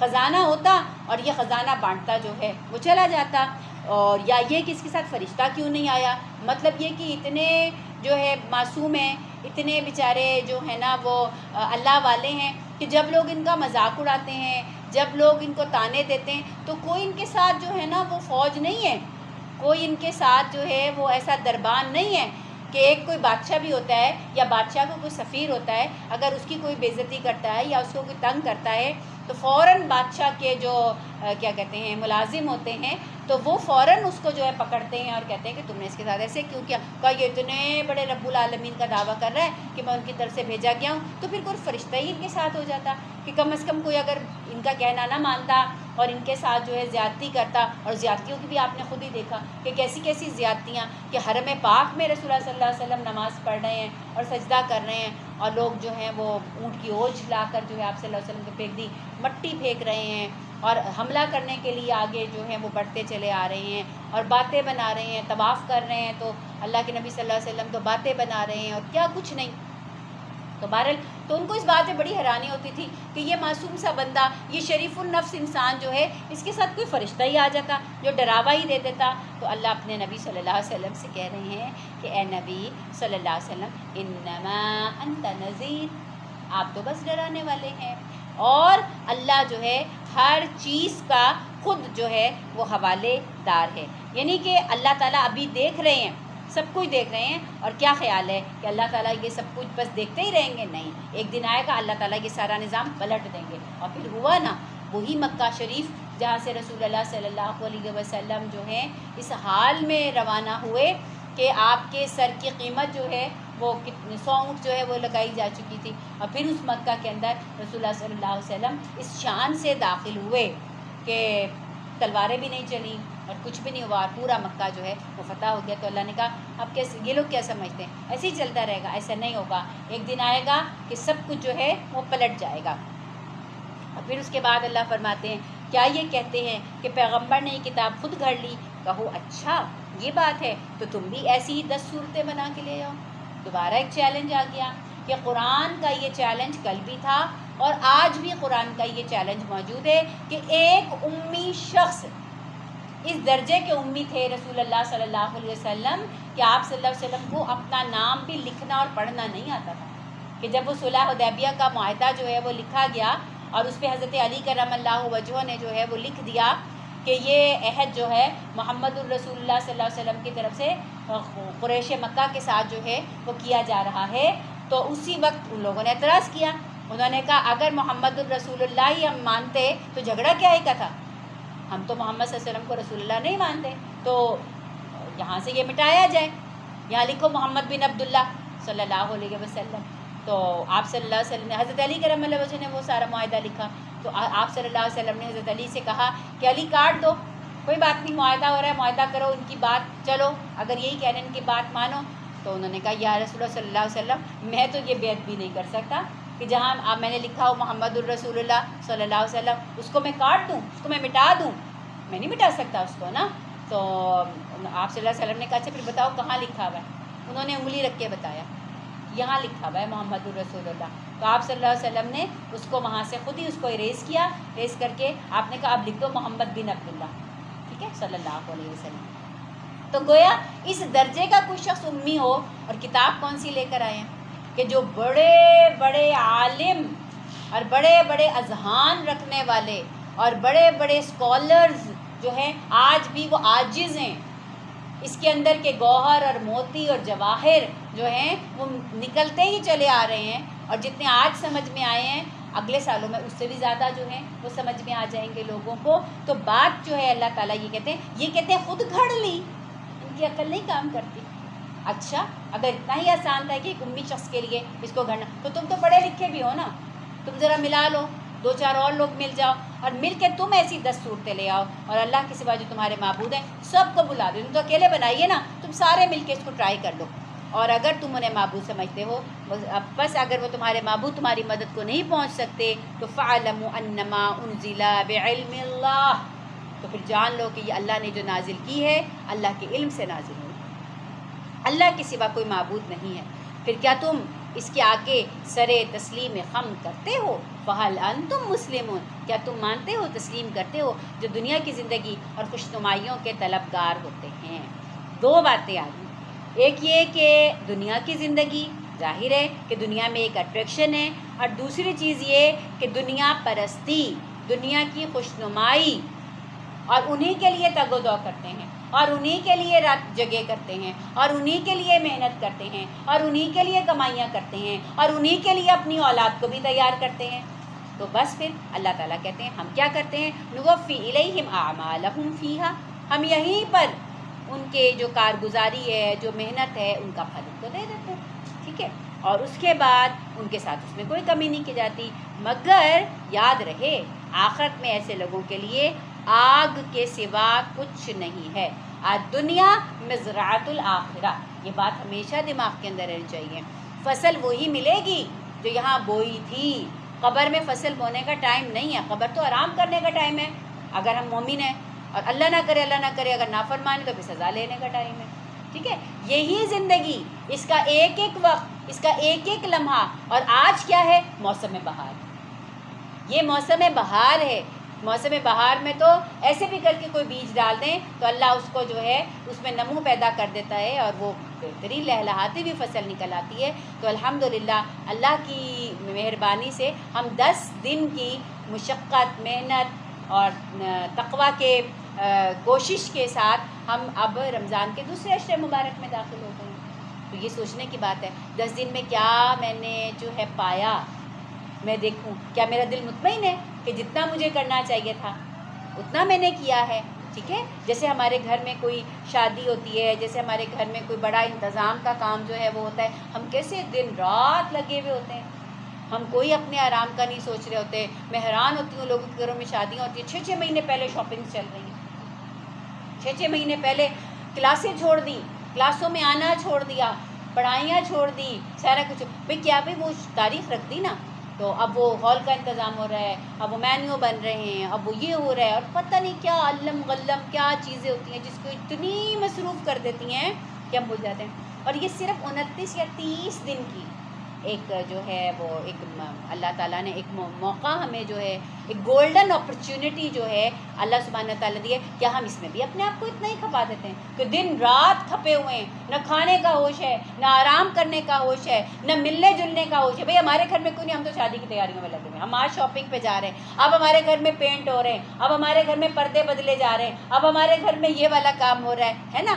ہم کیسے دنیا والوں کو بھی ہم ایک دفعہ جو ہے کہتے ہیں بھائی شادیوں پہ ملاقات ہوگی یا فنکشنز پہ ملیں گے، اب نہ آئے کوئی ہمارے گھر، اب ہمارے پاس ٹائم نہیں ہے ان ساری چیزوں کا، کیسے ہم ہر چیز کو چھوڑ دیتے ہیں۔ تو اس میں بھی کیا ہم چھوڑ دیتے ہیں 25-30 دن کے لیے، کیا ہم اتنے ہی اللہ والے ہو جاتے ہیں ہے نا. کیا ہم اتنے، یا اس میں بھی بس ہمارا دماغ جو ہے انہی چیزوں میں چلتا ہے کہ اچھا پچھلے کبھی افطاری میں یہ چیز ٹرائی نہیں کی، کرنا نہیں ذرا ٹرائی، ہے نا. اور اب وہ بوفے بڑے سستے ہوئے ہیں، سحری بوفے چل رہے ہیں اور وہ افطار بوفے جو ہیں وہ چل رہے ہیں، وہاں نہ چلے جائیں. ایک دنیا جو ہے اس میں جا رہی ہے. ٹھیک ہے اللہ تعالیٰ نے آپ کو وسعت دیا، چلے جائیں، لیکن کیا آپ کو وہاں جا کے کوئی روحانیت محسوس ہوتی ہے؟ پوچھیں ذرا. یا اپنے گھر میں اپنے جو ہے وہ کچن میں بیٹھ کے، یا اپنے ڈائننگ ٹیبل پہ بیٹھ کے، یا اپنے دسترخوان پہ بیٹھ کے سالن کے ساتھ روٹی کھانے میں کوئی روحانیت محسوس ہوتی ہے؟ یا اس بوفے کے ماحول میں جا کر جو ہے وہاں، تو پھر وہی بات ہے نا. دیکھیں یہ مارکیٹنگ کی دنیا ہے، میں بار بار آپ کو کہتی ہوں یہ مارکیٹنگ کی دنیا ہے. تاجر تو کہے گا ہر موقع پہ کما لوں. میوزک بھی چل رہا ہوتا ہے. جی میوزک بھی چل رہا ہوگا. صحیح کہہ رہی ہیں آپ، بالکل صحیح کہہ رہی ہیں کہ آپ یہ دیکھیے یہ تو مارکیٹنگ کی دنیا ہے. تاجر کا نفع کس چیز میں ہے کہ کلائنٹس پکڑے. کلائنٹس اگر افطاری کے نام پہ آتے ہیں تو سبحان اللہ، کلائنٹس اگر سحری کے نام پر آتے ہیں تو سبحان اللہ، اسے تو کمانا ہے نا. پہلے تو ہوٹلز بند ہو جاتے، ہمارے بچپن میں تو میں یاد ہے ہوٹل والے بیچارے جو ہے نا 1 مہینے کے لیے بالکل فارغ ہو کے بیٹھ جایا کرتے تھے، نہیں چلتے تھے. تو اب تو یہ ساری چیزیں جو ہے نا وہ مطلب انہوں نے مارکیٹنگ کا ان کو نام جو ہے وہ دے کے، اور اس طرح کریے. اگر آپ کو افطاریوں میں جا کر، اچھا چلیں اس کو بھی چھوڑ دیں، پھر ہم ایک دوسرے کی افطاریاں جو ہے وہ کر رہے ہوتے، اگر اس میں جا کے آپ کو کوئی روحانیت مل رہی ہے تو ضرور کر دیجیے. آپ بھی چلی جائیے، لوگوں کو بھی بلا لیجیے. اگر معلوم ہوتا ہے کہ وہ جو تھوڑی بہت روحانیت تھی نا میرے اندر وہ بھی گئی اس میں جا کر، تو پھر بتائیے کہ کیا عجب ہے کہ پھر ہم نے ضروری یہ سب کچھ کرنا. اتنا ہی شوق ہے رحم کے رشتوں کے ساتھ نبھانے کا، کرنے کا، تو پھر افطاریاں بنا کے گھروں میں آج کل بڑی اچھی پیکنگ ہوتی ہے نا، رائڈرز بھی مل جاتے ہیں، ان کے ساتھ جو ہے بھیج دیجیے. یا پھر بلا کے پھر آپ کے حسن انتظام ایسا زبردست ہو نا کہ پھر آپ ٹائٹ کر کے رکھیں نا، پھر آپ بلائیں، آپ درس بھی کریں، آپ انہیں رمضان کی اہمیت کے بارے میں بھی بتائیں، پھر آپ جو ہے باجماعت نماز بھی کروائیں، پھر آپ جو ہے تراویح بھی اپنی نہ چھوڑیں نہ چھڑوائیں کسی کی. آدمی اگر جائے مسجد میں تراویح پڑھنے کے لیے تو آپ پڑھیں، گھر میں بھی پڑھیں، خواتین پڑھیں. اگر تو آپ کا حسن انتظام اتنا زبردست ہے پھر تو میں آپ سے ضرور کہوں گی، پھر تو آپ ضرور کیجیے اور لوگوں کو نقشہ دکھائیے. ابھی ہماری ایک ساتھی بتا رہی تھی، کہنے لگی کہ ہمارے ہاں اسی طرح کوئی انتظام تھا، ان کا بچہ ہمارے پاس پڑھتا ہے، تو ہم اپنے بچوں کو یہاں پہ اذان دینا سکھاتے ہیں، لڑکوں کو باجماعت نماز پڑھنا جو ہے پڑھانا جو ہے وہ سکھاتے ہیں. تو وہ کہنے لگی کہ میرا بیٹا وہاں گیا، اس نے اذان دی، اذان دینے کے بعد نماز جو ہے اس نے پڑھائی، تو کہنے لگی سارے حیران رہ گئے. 5ویں جماعت میں پڑھتا ہے وہ بچہ، کہ بھئی یہ کہاں سے. تو مطلب مجھے بھی بڑا اچھا لگا. مطلب دیکھیے ہر ایک چیز کا ایک اچھا پہلو بھی ہوتا ہے. تو کہنے کی سب حیران لگے کہ 5ویں جماعت میں پڑھنے والے بچے کو اذان بھی دینی آ گئی اور نماز بھی پڑھا دی اس نے. تو پھر ایسے ہی پھر آپ کے دل کے میرا بچہ بھی ایسا کر لے، ہے نا. تو یہ چیزیں تب تو اچھی ہیں، لیکن آپ کا پھر حسن انتظام، اگر آپ بھی پھر اس سیلاب میں بہہ جاتے ہیں، پھر بند نہیں آپ باندھ سکتے، تو پھر مت کرو. پھر اپنی روحانیت کی جو ہے نا، پھر آپ اپنی روحانیت کی حفاظت کیجیے. روحانیت بھی کوئی ایسی چیز نہیں جیسے میرے پاس کوئی قیمتی زیور ہو، کوئی ہیرے کی انگوٹھی ہو، کوئی ہیرے کا لاکٹ ہو، میں یوں ایسے یوں اس کو کرتی پھروں گی. نہ بھائی، میں تو سینے سے لگا کے رکھوں گی، میں تو اپنے پاس جو ہے اس کو کر کے رہوں گی. تو میرا جو تقویٰ ہے، جو میں نے اتنے دن میں کمائی کی ہے، وہ پہلے ہی مطلب مر کھپ کے تھوڑی بہت کمائی ہوئی ہے. اللہ اپنے فضل سے دے دے تو ٹھیک ہے، مجھے تو اپنے اعمال نہیں دکھتے ایسے. ہمیں تو لگتا ہے کہ ہمارے اعمال میں کوئی ایسی خوبی نہیں ہے سوائے اس کے کہ اللہ کا فضل اس میں شامل حال ہو جائے تو سبحان اللہ، پھر تو کیا ہی کہنے. ٹھیک ہے. تو اگر ہمیں لگتا ہے کہ ہم اتنے جو بہترین آرگنائزر ہیں کہ ہم بڑا اچھا سا آرگنائز کریں گے اس ساری چیز کو، وہاں پہ ہم ایک دوسرے کی باتیں نہیں کریں گے، وہاں خاندان کے گلے شکوے نہیں ہوں گے، وہاں پہ کوئی ایسی باتیں نہیں ہوں گی، پھر میں ضرور کہوں گی پھر آپ کر لیجیے، پھر آپ ضرور کیجیے. لیکن صرف اگر تھکن ہاتھ میں آنی ہے اور پریشانی آپ کے ہاتھ میں آنی ہے تو پھر تھوڑا سا، اور خصوصاً اس وقت جب کہ امت کے حالات ایسے چل رہے ہیں. غزہ میں آپ دیکھیں کہ اس وقت کیا صورت حال ہے. تو ہم اگر اپنی ان چیزوں سے بچا کر جو ہے ہم وہاں اگر پہنچانے والے بن جائیں، وہاں دینے والے بن جائیں، تو کیا یہ بہتر صورت نہیں ہوگی، ہے نا. تو یہ دونوں لوگوں کے لیے ہے کہ جو افطاریاں کرتے ہیں، اور اگر اتنی ہی آپ کے گھر کی رسم ہے آپ نے کرنی ہے تو پھر مختصر کر اور بتا کے کیجیے. دیکھیے پہلے میں کرتی تھی اتنا، میں یہ بھی پکاتی تھی، وہ بھی بناتی تھی، ایسے بھی کرتی، لیکن اب ذرا نا میں نے چاہا کہ ادھر سے تھوڑی سی بچا کے اور ہم جو ہے وہ اہل غزہ کو بھیج دیں. فنڈ باکس بھی رکھ لیں وہاں پر، آپ بھی رکھ دیں فنڈ، وہ جو رشتہ دار آئے ہیں کوئی 200 500 100 کچھ تو ڈال کے جائیں گے نا، تو آپ کا آپ نے ایک طرف توجہ بھی دلا دی. اگر ایسے کام کر سکتی ہیں تو بسم اللہ کیجئے، اور اگر نہیں کر سکتے تو پھر دنیا کے سیلاب کے ساتھ آپ تنکے بن کے مت بہتے جائیے. دنیا کا سیلاب اسی طرح کا ہے، اگر آپ میں وزن نہیں ہوگا تو آپ تنکا ہیں اور اس سیلاب میں بہتے چلے جائیں گے. آپ کو تنکا نہیں بننا، آپ کو ایک بند بننا ہے جو اس پانی کو روک لے، اور پانی کو روک کے اس پانی کو اچھی جگہ استعمال کرے. بند کیا کرتے ہیں؟ سیلاب نہیں آنے دیتے نا، لیکن اس پانی کو سٹور کر لیتے ہیں، اور اس پانی کو سٹور کر کے فصلوں کے لیے اور جہاں بھی ضرورت ہوتی ہے وہاں پہ کام میں لے آتے ہیں. تو آپ کو اپنی شخصیت کے اندر وہ جو ہے خوبیاں اور وہ کمالات اپنے اندر پیدا کرنے ہوں گے. بہرحال جی، تو کہنے لگے کہ وہاں معلوم ہو جائے گا جو کچھ انہوں نے دنیا میں بنایا، اور وہ ملیا میٹ ہو جائے گا جو انہوں نے کیا تھا، وہ تو صرف اور صرف باطل تھا. پھر بھلا وہ شخص جو اپنے رب کی طرف سے ایک صاف شہادت رکھتا ہے، اس کے بعد ایک گواہ بھی رب کی طرف سے اس شہادت کی تائید میں جو ہے وہ آ گیا ہے. مطلب اللہ سبحانہ و تعالیٰ جو ہے بتا رہے ہیں کہ ہر شخص اپنے رب کی طرف سے ایک صاف شہادت ہے. ہر شخص اس بات کو، ہم نے ابھی وہ پڑھا تھا الست بربکم، کیا میں تمہارا رب نہیں ہوں؟ ہر شخص کے اندر اس گواہی کے انمٹ نشان جو ہیں وہ موجود ہیں. اور اللہ تعالیٰ کی طرف سے بھی کائنات میں کتنی نشانیاں ہیں. روز سورج اپنے ٹائم پہ نکل آتا ہے، ٹھیک ہے، روز اپنے وقت پہ جو ہے وہ غروب ہو جاتا ہے. ایک بچہ ماں کے رحم میں کس طریقے سے جو ہے وہ پل جاتا ہے، اس کا پورا جو ایک پروسیجر ہے وہ دیکھیں تو انسان حیران جو ہے وہ رہ جاتا ہے. بارشوں کا نظام ہے، واٹر سائیکل کو دیکھیں تو ہم حیران و پریشان ہو جاتے ہیں. تو یہ ساری نشانیاں ہیں جو ہمیں اللہ کی طرف ہمیں یاد دہانی کراتی ہیں. تو پھر کہا کہ موسیٰ علیہ السلام کی کتاب رہنما تھی، رحمت کی طرف آئی تھی اور موجود تھی، اور کیا وہ بھی دنیا پرستوں کی طرح انکار کر سکتا ہے؟ کہا کہ جب اللہ نے ساری باتیں سمجھا دیں تو پھر دنیا میں اتنے مست و مگن نہ ہو جاؤ کہ تم پھر اس سے انکار کرنے لگ جاؤ. ایسے لوگ تو اس پر ایمان ہی لائیں گے، اور انسانی گروہوں میں سے جو انکار کر دے تو اس کے لیے جس جگہ کا وعدہ ہے وہ دوزخ کا. خود میں اور اپنے ارد گرد بکھری ہوئی جتنی نشانیاں ہیں سب پہ غور و فکر کر لو، تم مان جاؤ گی کہ کوئی رب ہے، کوئی چلانے والا ہے. اپنے گردوں کے اندر جو چھلنیاں لگائی ہوئی ہیں اللہ نے وہ چیک کر لو. اپنے جو لنگز ہیں تمہارے اس کو دیکھ لو. اپنے ہارٹ کا جو نظام ہے، بلڈ سرکولیشن کا نظام ہے، اس کو دیکھ لو. اپنے دماغ کے جتنے حصے ہیں اس کو دیکھ لو. اپنا نروس سسٹم جو ہے اس کو دیکھ لو. کچھ نہیں، اپنے ناک کے بال ہی دیکھ لو، ہے نا. اگر یہ ناک کے بال ہی نہ ہوں، ہے نا، اور آنکھوں کے اوپر لگی ہوئی جھالریں ہی دیکھ لو کہ یہ جھالریں نہ ہوں تو یہ پردے نہ ہوں تو کتنی زندگی محال ہے. ایک شخص کے متعلق پڑھی تھی کہ جس کا بہت بڑا شپس کا کام ہے، ٹھیک ہے جی، اور اس کو کیا بیماری ہے کہ وہ اب جیسے ہمیں اور آپ پلکیں جھپکا لیتے ہیں، وہ جھپکا نہیں سکتا پلکیں. تو یہ اتنی بڑی نہ، مجھے تو کبھی محسوس ہی نہیں ہوا تھا. میں نے تو اس بندے کے بارے میں پڑھا تو مجھے محسوس ہوا کہ یا اللہ یہ کتنی بڑی محرومی ہے، جو پلکیں نہیں جھپکا سکتا. تو اس کو، اور سوتے ہوئے جیسے ہمارا دل کیا، ہم نے آنکھیں بند کی، کبھی کبھی ویسے بھی طبیعت ریلیکس ہونے کو دل کر رہی ہو، ہم یوں پردے گراتے ہیں، تھوڑی سی دیر اپنی گردن ایسے کرتے ہم ریلیکس ہو جاتے ہیں. اس کو پوری ٹیپ لگا کے رکھنی پڑتی ہے، وہ چپکائی نہیں. اور اتنا وہ دنیا کا امیر ترین لوگوں میں سے کہ اس کا علاج ہی نہیں ہے. اللہ اکبر. یہ تو بڑے بڑے آرگنس کو تو ہم چھوڑ ہی دیں نا. صرف میں نے آپ کو بتایا کہ اپنی ناک کے بال ہی دیکھ لیں کہ ان بالوں کے اندر کتنا گرد و غبار جو ہے وہ رک جاتا ہے، ٹھہر جاتا ہے، اور ہماری جو ہے نا بیماریوں سے جو بچاؤ کا باعث جو ہے وہ بن جاتا ہے. اور ہماری پلکوں کے اوپر جو آنکھوں کے اوپر جو جھالریں بالوں کی صورت میں، اور ایسے بال کہ جو خوشنما بھی لگتے ہیں نا. یہ پلکوں کے بال جو ہیں اگر یہ نہ ہو تو کتنا عجیب لگتا ہے نا. اور یہ جب ہوں تو یہ ہماری آنکھوں کی خوبصورتی کا، اور ایسے یوں کرو کر کے بنا دی اللہ نے، سبحان اللہ. یعنی ایک تو ہماری حفاظت کا انتظام ہے، ہماری سہولت کے لیے ہے، لیکن اللہ تعالیٰ نے اس میں کرو سا جو ہے وہ کر دیا، تو وہ اس سے ہماری آنکھوں کی ایک خوبصورتی کا، ہمارے چہرے کی بھی اوور آل ہماری خوبصورتی کا بھی جو ہے باعث اللہ تعالیٰ نے بنا دیا. تو جب یہ چیزیں انسان دیکھتا ہے نا تو کہتا ہے فتبارک اللہ احسن الخالقین.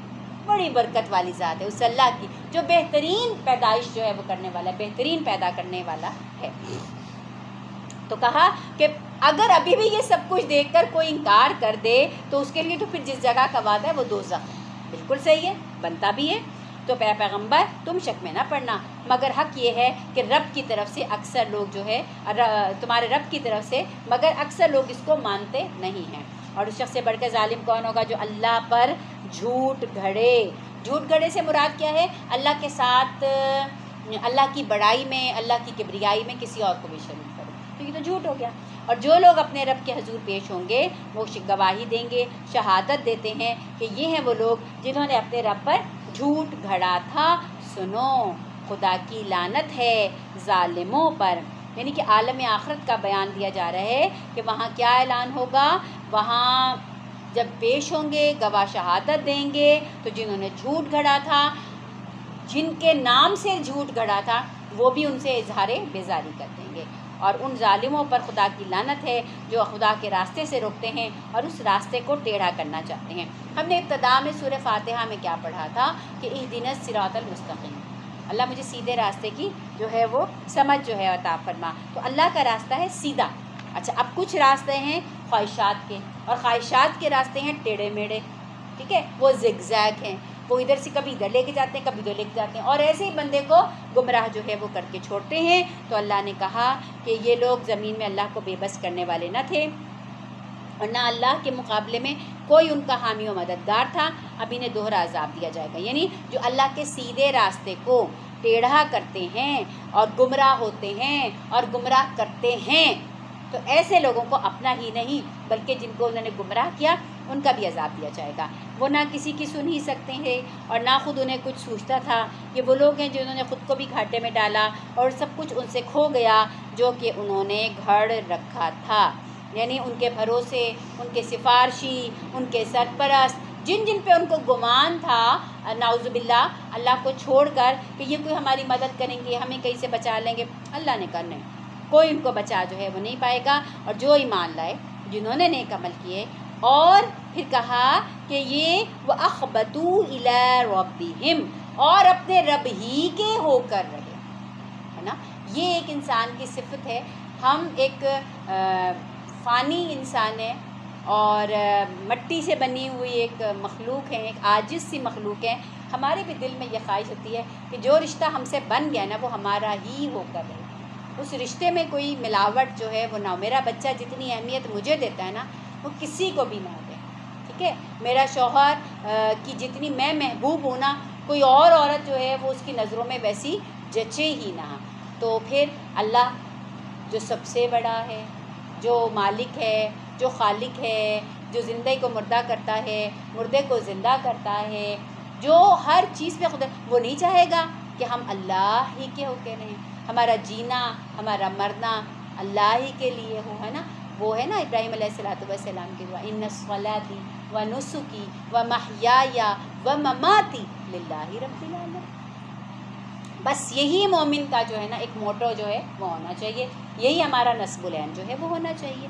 تو جنہوں نے نیک عمل کیے اور پھر اپنے رب ہی کے ہو کے رہے، اخلاص کے ساتھ اللہ کے وفادار ہو کے رہے، وہ جنتی ہیں۔ اور کیسی جنت؟ جس میں ہمیشہ رہیں گے۔ ان دونوں فریقوں کی مثال ایسی ہی ہے جیسے ایک آدمی تو ہو اندھا اور بہرا، دوسرا ہو دیکھنے والا اور سننے والا۔ اب بتائیں کیا برابر ہیں؟ سبق نہیں لیتے۔ سیدھی سی بات ہے کہ ایک بندہ جو ہے وہ اندھا بھی ہے اور بہرا بھی ہے، اسے کیا سمجھ میں آئے گا؟ کہا وہ اندھا ہے اور وہ بہرا ہے کہ جس کی آنکھیں اللہ کی قدرت دیکھنے کے لیے نہیں کھلی اور جس کے کان اللہ کی بڑائی سننے کے لیے اور قرآن سننے کے لیے نہیں کھلے اور اس کے کان میں یہ بات نہیں گئی، تو دراصل یہ بندہ اندھا ہے اور بہرا ہے۔ اور دوسرا اس کے مقابلے میں کمپیریٹیولی وہ بندہ ہے کہ جس کی آنکھیں اللہ کی نعمتوں قدرتوں کو دیکھتی ہیں اور سبحان اللہ پکار اٹھتی ہیں، دل سے کہہ اٹھتی ہیں کہ واقعتاً اللہ تو اتنا زبردست ہے، اللہ اکبر کبیرہ والحمد للہ کثیرہ وسبحان اللہ بکرۃ واصیلا۔ وہ یہ صرف رٹو طوطے کی طرح نہیں کہہ اٹھتا، بلکہ جیسے ہی وہ آسمان کو دیکھتا ہے، جیسے ہی وہ اپنی پیدائش پہ غور کرتا ہے، جیسے ہی وہ جوان سے بوڑھے ہوتے انسان کو دیکھتا ہے اور اس کی حیت کے اوپر جو ہے وہ غور کرتا ہے، وہ فصلوں کے آنے جانے، سورج کے آنے جانے، چاند تاروں کے نکلنے، ان پہ غور کرتا ہے، تو پھر وہ کہہ اٹھتا ہے کہ واقعی کہ اللہ جو ہے سب سے بڑا ہے اور اللہ کی کبریائی میں کوئی شریک نہیں ہے۔ تو یہ کون ہو گیا؟ یہ دیکھنے والا ہو گیا، سننے والا ہو گیا۔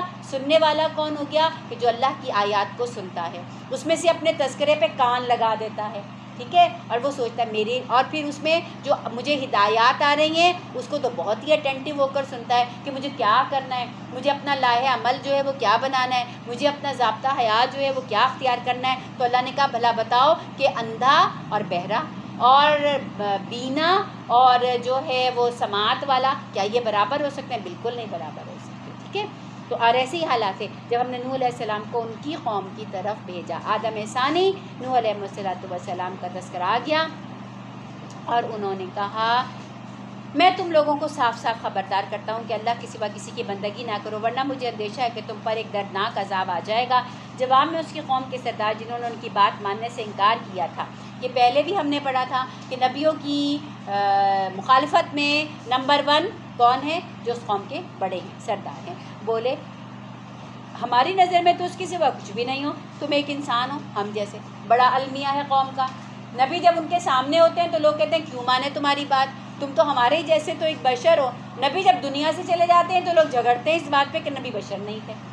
تو انسان جو ہے نا وہ کبھی اعتدال کے راستے پر وہ نہیں چلتا، وہ ہمیشہ گمراہی کے راستے پہ ادھر ادھر چلتا رہتا ہے۔ تو کہا کہ تم تو ایک انسان ہو ہم جیسے، کیوں مانے ہم تمہاری، اور ہم دیکھتے ہیں کہ ہماری قوم میں سے بھی وہ لوگ جو ارذل تھے، یعنی کہ وہ تھے کہ جن کا کوئی سوشل سٹیٹس نہیں تھا، وہ تمہاری بات مان رہے ہیں اور تمہاری پیروی اختیار کر رہی ہیں، اور ہم کوئی چیز بھی ایسی نہیں پاتے جس میں تم لوگ جو ہے وہ ہم سے کچھ بڑھے ہوئے ہو، بلکہ ہم تو تمہیں جھوٹا سمجھتے ہیں۔ اب یہ دیکھیے کہ کتنے اعتراض در اعتراض جو ہیں وہ کر رہے ہیں نوح علیہ السلام پہ۔ انہوں نے کہا اے برادران قوم ذرا سوچو، اگر میں اپنے رب کی طرف سے ایک کھلی شہادت پر قائم تھا، پھر اس نے مجھ کو اپنی رحمت سے نواز دیا، مگر وہ رحمت تم کو نظر نہیں آتی، تو آخر ہمارے پاس کیا ذریعہ ہے کہ تم ماننا نہ چاہو اور ہم زبردستی اس ہدایت کو تمہارے سر پہ جو ہے چسپا کر دیں۔ انلزمکموہا وانتم لہا کارہون، یہاں نبی جو ہے یوں سمجھے کہ ایک طرح سے اپنی برات پیش کرنے کہ دیکھیں ہمارا کام تھا کہ ہم اپنے کردار کے ذریعے اور اللہ کے پیغام کو جو ہے وہ تم تک پہنچا دیں، لیکن اگر تم اس سے آ رہی ہو اور تم اس کو لینا ہی نہیں چاہتے تو انلزمکم، ہم کیوں دیں تم کو وہ زبردستی وہ چیز۔ ہمارا کام ہے کہ پوری محبت کے ساتھ، پورے اخلاص کے ساتھ اس دعوت کو تم تک پہنچا دے، لیکن اگر تم نہ ماننا چاہو تو زبردستی یہ ہدایت جو ہے تمہارے سر پہ چسپا نہیں کی جا سکتی۔ اے برادران قوم، میں کام پر تم سے کوئی مال نہیں مانگتا، میرا اجر تو اللہ کے ذمے ہے۔ کسی بھی بندے کے اخلاص کو دیکھنا ہے تو دیکھ لیجئے کہ وہ آپ سے اپنے لیے کچھ مانگ رہا ہے یا اللہ کے راستے پر جو ہے وہ آپ کو چلانے کے لیے جو ہے آپ کے ساتھ مخلص ہو کے کام کر رہا ہے۔ میرا اجر تو اللہ کے ذمے ہے۔ میں ان لوگوں کو دھکے دینے سے بھی رہا جنہوں نے میری بات مانی ہے، وہ تو آپ ہی اپنے رب کے حضور جانے والے ہیں۔ انہوں نے کہا تمہیں اعتراض ہے نا کہ میرا جو پیروی کرنے والے لوگ ہیں وہ غریب لوگ ہیں، وہ کمزور لوگ ہیں، تو بھائی اب اگر وہ آ گئے تو پھر میں کیا ان کو دھکے دے دوں؟ میں تو نہیں ان کو نکال سکتا۔ اللہ کے ہاں کوئی اونچا نہیں ہے، کوئی نیچا نہیں ہے۔ ان اکرمکم عند اللہ اتقاکم، اللہ کے ہاں تو عزت والا وہ ہے جو تقوی والا ہے۔ مگر میں دیکھتا ہوں کہ تم لوگ جہالت میں پڑ رہے ہو، اور اے میری قوم اگر میں دھتکار دوں خدا کی پکڑ سے مجھے کون بچائے گا؟ تم لوگوں کو سمجھ میں اتنی بھی بات نہیں آتی؟ میں تم سے نہیں کہتا کہ میرے پاس خزانے ہیں، اگر تم خزانے کے لالچ میں آنا چاہ رہے ہو نا تو سمجھ لو، نبی کہہ رہے ہیں وَلَا أَقُولُ لَكُمْ عِنْدِي خَزَائِنُ اللَّهِ، میرے پاس خزانے نہیں ہیں، ہاں ہدایت کے خزانے ہیں، ہاں آخرت کی ابدی کامیابیوں کے خزانے میرے پاس موجود ہیں، لیکن ان سینس جو دنیا کے خزانے اگر تم سمجھ رہے ہو کہ شاید نبی کے پاس جائیں گے تو مالا مال ہو جائیں گے، ایسا نہیں ہے میرے پاس، ایسا نہیں ہے۔ وَلَا أَعْلَمُ الْغَيْبِ، میں نہیں کہتا کہ میرے پاس غیب کی خبریں ہیں۔ وَلَا أَقُولُ إِنِّي مَلَكٌ، میں یہ بھی دعویٰ نہیں کرتا کہ میں کوئی فرشتہ ہوں۔ وَلَا أَقُولُ لِلَّذِينَ تَزْدَرِي أَعْيُنُكُمْ لَن يُؤْتِيَهُمُ اللَّهُ خَيْرًا، اور میں یہ بھی نہیں کہتا کہ تمہاری آنکھیں جنہیں حقارت سے دیکھتی ہیں اللہ نے انہیں کوئی بھلائی نہیں دی، ان کے نفس کا حال تو اللہ ہی جانتا ہے، اگر میں ایسا کہوں تو ظالم ہوگا۔ نبی کے بارے میں آ رہا ہے، دیکھیے نبی کی شان میں یہ کوئی گستاخی نہیں، یہ تو اللہ کا قرآن کہہ رہا ہے، یہ میں نہیں کہہ رہی، آپ نہیں کہہ رہے، ٹھیک ہے۔ اور یہ آیتیں نشان لگائیں اور ذہن میں رکھیں کہ جو لوگ ان عقائد کے خلاف بات کرتے ہیں ان کو قرآن کی آیات پڑھ کے سنائیں کہ نبی کہہ رہے ہیں کہ میرے پاس خزانے نہیں ہیں، خزانوں کا اختیار اللہ کے پاس ہے. یہ نہیں ہے کہ کوئی میرا جو ہے وہ بڑا کیا کہتے ہیں ہمدرد بنے گا اور دین کے کاموں میں آگے آگے آئے گا تو بس پھر اس کے اوپر تو دنیا اور مال ٹوٹ کے گرے گا. ہم نے تو اس کے الٹ ہی دیکھا. بھی میں نے آپ کو حضرت خدیجہ الکبریٰ اور حضرت محمد مصطفیٰ صلی اللہ علیہ وسلم کی بات سنا دی کہ زبردست انٹرپرینیور تھے، امپورٹ ایکسپورٹ کا بزنس تھا، اور کیا ہوا کہ پھر دنیا کی دولت جو ہے وہ تو نہ رہی، لیکن کون سی دولت مل گئی کہ جس کو اللہ قرآن میں کہتے ہیں کہ انا اعطیناک الکوثر، اے نبی ہم نے تو آپ کو خیر کثیر عطا کی. ٹھیک ہے. اور وہ تو ان کو جو دولت ملی وہ ملی کہ جس کو اللہ تعالیٰ نے کہا کہ وَلَسَوْفَ يُعْطِيكَ رَبُّكَ فَتَرْضَىٰ، اے نبی آپ کو ان قریب اتنا دیں گے کہ آپ راضی ہو جائیں گے. ان کو تو وہ دولت ملی کہ جس کا قرآن میں آتا ہے کہ وَرَفَعْنَا لَكَ ذِكْرَكَ، آپ کے ذکر کو ہم نے سارے زمانے میں جو ہے وہ بلند کر دیا. تو وہ جو دولت تھی نا جو مجھے آپ کو دکھتی ہے وہ تو فرعون کے پاس تھی، وہ تو شداد کے پاس تھی، وہ تو نمرود کے پاس تھی. ٹھیک ہے. اور وہ تو قارون کے پاس تھی، اور وہ انہی جیسے لوگوں کے پاس تھی، اور انہی جیسے لوگوں میں سرکولیٹ جو ہے وہ کرتی رہی. ان کے خزانے اور ان کی دولتیں تو اور تھیں. اب میں اور اگر آپ سچی میں نبی کے پیروکار ہیں تو پھر مجھے قارون، نمرود اور یہ اور وہ اس کی دولت نہیں دیکھی.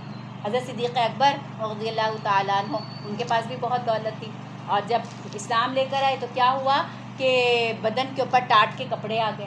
ٹھیک ہے. تو ہوا ہر ایک کا اپنا جو ہے وہ معاملہ تھا. حضرت عبد الرحمن بن عوف کے پاس الحمدللہ ان کی ایسی تجارت تھی، ایسا مال تھا کہ آج کے بل گیٹس کے پاس بھی نہیں اتنا مال ہوگا. حضرت عثمان غنی رضی اللہ تعالیٰ عنہ ان کا ایسی تجارت تھی، ایسا مال تھا. تو یعنی یہ رزق کی تقسیم ہے اللہ تعالیٰ نے ہمارے بیچ جو ہے وہ کی ہے. اگر اس نیت سے کوئی دین کے اندر آ رہا ہے کہ میں دین میں آؤں گا نا تو میرے پر ہن برسے گا اور مال و دولت جو ہے شاید وہ تو میرے پاس کمال درجے کی ہو جائے گی، تو یہ سوچ کے نہیں ہے. یہ والی جو دولت ہے نا یہ شاید جو ہے یہ پھر اللہ کی تقسیم ہے. مل گئی نہ ملی نہ سے. تو دوسری بات یہ کہ اگر نبی کے پاس تم اس لیے آتے ہو، تم یہ سمجھتے ہو کہ نبی تمہیں کل کی خبریں بتائے گا، تو نبی کہتے ہیں کہ ابھی ہم نے کل ہی پڑھی تھی کہ اگر میرے پاس غیب کی خبریں ہوتی تو میں تو اپنے لیے نا کوئی جو ہے وہ خیر کا سامان اکٹھا کر لیتا. جو نقصان مجھے پہنچنا ہوتا ہے مجھے بھی پہنچ جاتا ہے. تو غیب کی خبریں دیں اللہ نے، جب دینی چاہی دے دی، نہیں دینی چاہی تو نہیں دی. کہا میں بھی نہیں کہتا کہ میں ملک، میں کوئی فرشتہ ہوں، میں بھی ایک بشر ہوں، میں بھی ایک انسان ہوں، مجھے بھی بھوک لگتی ہے، مجھے بھی رونا آتا ہے، مجھے بھی پیاس لگتی ہے، میرے بھی جذبات ہیں، مجھے بھی تکلیف جو ہے پہنچتی ہے کہ جب احد کے موقع پر جو ہے انہوں نے جو ہے وہ گڑھے کھودے اور رسول اللہ صلی اللہ علیہ وسلم جو ہیں ان میں گر گئے اور آپ صلی اللہ علیہ وسلم کے اوپر انہوں نے حملہ جو ہے وہ کر دیا اور آپ صلی اللہ علیہ وسلم کے دندان مبارک جو ہیں وہ شہید ہو گئے. تو آپ صلی اللہ علیہ وسلم کا جب خون مبارک جو ہے وہ بہہ رہا تھا تو آپ صلی اللہ علیہ وسلم نے فرمایا کہ کون سی قوم ہوگی وہ کیسے لوگ وہ فلاح پائیں گے جو اپنے نبی کا ناحق خون جو ہے وہ بہائیں. الفاظ کا مفہوم تھا کچھ اس طرح. تو مطلب ظاہر سی بات ہے جب انسان کو تکلیف پہنچے گی تو انسان بولتا ہے نا، اس چیز کے لیے بات تو کرتا ہے نا. تو کہا میں کوئی ملک فرشتہ تھوڑی ہوں کہ میری سپر نیچرل قسم کی چیزیں کہ مجھے کوئی جو ہے وہ نہیں مطلب کوئی نقصان نہیں پہنچائے گا. تلواریں لگ گئی نا پھر، حالانکہ جانثار چاروں جانب موجود تھے. اور ایک جو ہماری بچیوں کو بتانے والی بات ہے کہ ایسے موقع پر مرد تو مرد، خواتین موجود تھی. اور اللہ نے کہا کہ جو ہے ام عمارہ رضی اللہ تعالیٰ عنہ کے لیے خاتون احد ہیں یہ. اللہ، ایسے ایسے جلیل القدر صحابی وہاں پر کھڑے ہوئے ہیں، ایسے ایسے بڑے لوگ کھڑے ہوئے ہیں. ایک عورت اپنے بیٹوں کے ساتھ، اپنے شوہر کے ساتھ رسول اللہ صلی اللہ علیہ وسلم کی حفاظت میں اتنا آگے بڑھ گئی. سبحان اللہ بحمدہ، سبحان اللہ العظیم. اور یہ کیا ایک دن میں ایسا ہو گیا کہ کسی وقتی جوش کے تحت ہو گیا؟ جی نہیں، ان کی تربیت ہوئی ہوئی تھی، انہیں فوجی ٹریننگ دی جاتی تھی کہ اپنی حفاظت بھی کرنی ہے، اپنے دین کی حفاظت کے لیے بھی کبھی کھڑا ہونا پڑے تو ایسے ہی کھڑا ہونا پڑے گا. اور ایک مسلمان عورت کے لیے لازم ہے یہ بات کہ وہ اپنی عزت کی، عصمت کی، کیونکہ ہمارے لیے ایمان کے بعد سب سے قیمتی چیز ہماری عزت اور عصمت ہے. اور اپنی عزت اور عصمت کی حفاظت کے لیے اگر ایک عورت جو ہے حدود شرعیہ میں رہتی بھی کوئی ایسی چیز سیکھتی ہے تو یہ تو صحابیہ کا رستہ ہے، یہ تو صحابیہ کا کام ہے نا کہ صحابیات نے یہ کام کیے. اور پھر فرمایا اللہ سبحانہ تعالیٰ نے کہ آخر کار ان لوگوں نے کہا اے نوح تم نے تو بڑا جھگڑا کر لیا، اور بہت ہی بلکہ جھگڑا کر لیا، لاؤ بس وہ عذاب جس کی تم ہمیں دھمکی دیتے ہو، ٹھیک ہے۔ اب 950 سال گزر گئے ہیں، دادا بیٹا پوتا 3 نسلیں نوح علیہ السلام کی دعوت سن رہی ہیں اور اس کو اگنور کرتی چلی جا رہی ہیں۔ ہر وقت تم کہتے ہو عذاب آنا، لاؤ ذرا وہ عذاب، پھر ہوگا کیا؟ نوح علیہ السلام نے کہا وہ تو اللہ ہی لائے گا نا، انما یاتیکم بہ اللہ ان شاء، جب چاہے گا وہی لے کر آئے گا، میرے بس میں تو عذاب لانا بھی نہیں ہے، اور جب وہ لائے گا تو تمہارے میں اتنا دم نہیں ہوگا کہ تم اسے روک دو گا۔ دیکھ لو، سوچ سمجھ کے بات کرو، اگر آ گیا پھر تم بند نہیں باندھ سکتے، اور اگر میں تمہاری کچھ خیر خواہی بھی کرنا چاہوں تو میری خیر خواہی تمہیں کوئی فائدہ نہیں دے سکتی، جبکہ اللہ ہی نے تمہیں بھٹکانے کا ارادہ کر لیا، تو کتنی خیر خواہی کروں، کتنا سمجھاؤں، کتنا قائل کروں، تم آنا ہی نہیں چاہتے، تو پھر میں کیا کروں گا؟ زبردستی کروں گا؟ وہی تمہارا رب ہے اور اسی کی طرف تمہیں پلٹنا ہے۔ اے محمد صلی اللہ علیہ وسلم، یہ لوگ کیا سمجھتے ہیں کہ یہ سب کچھ اس شخص نے خود ہی گھڑ لیا؟ ان سے کہو کہ اگر یہ میں نے خود گھڑا ہے تو مجھ پر اپنے جرم کی ذمہ داری ہے، اور اگر جو جرم تم کر رہے ہو اس کی ذمہ داری سے میں بری ہوں۔ نوح علیہ السلام پر وحی کی گئی کہ تمہاری قوم میں سے جو لوگ ایمان لانے تھے لا چکے، بس اب نہیں کوئی ماننے والا، ان کی کرتوتوں پہ غم کھانا چھوڑ دو۔ اب یہ الفاظ جو ہیں نا، فلا تبتئس بما كانوا يفعلون، کہ نبی جو ہے حالانکہ اس کا دل دکھا رہے ہیں، حالانکہ اس کو پریشان کر رہے ہیں، حالانکہ اس کے ساتھ جو ہے وہ مار پیٹ کر رہے ہیں، لیکن جب ان کی قوم پہ عذاب آنے والا ہے نا تو نبی کا دل بھی کھول رہا ہے۔ جیسے ایک ماں کو اپنے بچے سے محبت ہوتی ہے نا، تو نبی بھی اپنی امت کے حق میں باپ کی طرح ہوتے ہیں۔ تو کہا کہ اب دیکھ لو، اب بس انہوں نے، ان کا جو ہے نا کرتوتوں کا ڈول بھر چکا، ان کی شرارتوں کی مہلت ختم ہو چکی، اب آئے گا عذاب، اور جب عذاب آئے گا نا تو پھر بس، پھر مت کہنا، پھر ملول نہ ہونا، پھر افسردہ نہ ہونا کہ کیوں، اور پھر فرمایا ہماری نگرانی میں ہماری وحی کے مطابق ایک کشتی بنانا شروع کر دو، کیونکہ اللہ کو پتہ تھا، اللہ ہی نے تو پلان کیا تھا کہ بھئی ان پہ پانی کا عذاب آئے گا، تو کشتی بنانی شروع کر دی نوح علیہ السلام نے۔ اور دیکھو پھر بول رہے جنہوں نے ظلم کیا ان کی سفارش مت کرنا مجھ سے، کہ یہ نہ ہو کہ پھر تمہارا دل پسیجنا شروع کر دے اور پھر تم کہہ دو اللہ اب ایسے نہیں کریں یا پھر ایسے نہیں کریں، یہ تو اب سب کے سب ڈوبیں گے، بچے گا کون؟ جو ایمان لائے ہے۔ بس نوح علیہ السلام کشتی بنا رہے تھے اور ان کی قوم کے سرداروں میں سے جو ان کے پاس سے گزرتا مذاق اڑاتا، انہوں نے کہا اگر ہنستے ہو تم تو ہم بھی ہنسیں گے، ان قریب تمہیں معلوم ہو جائے گا کس پر وہ عذاب آتا ہے جو اسے رسوا کر دے گا۔ کہ لوگوں نے کہا لو جی خشک سالی ہے، بارش کا دور دور تک نام نہیں ہے، اور نعوذ باللہ جو الفاظ انہوں نے استعمال کیے کہ بڑے میاں لگتا ہے اب تو بالکل ہی سٹھیا گئے ہو، ہے نا، کشتیاں بنانا شروع کر دی، اور کشتی اللہ تعالیٰ نے کہا کہ بناؤ، اور کیسے بناؤ؟ میری نگرانی میں بناؤ۔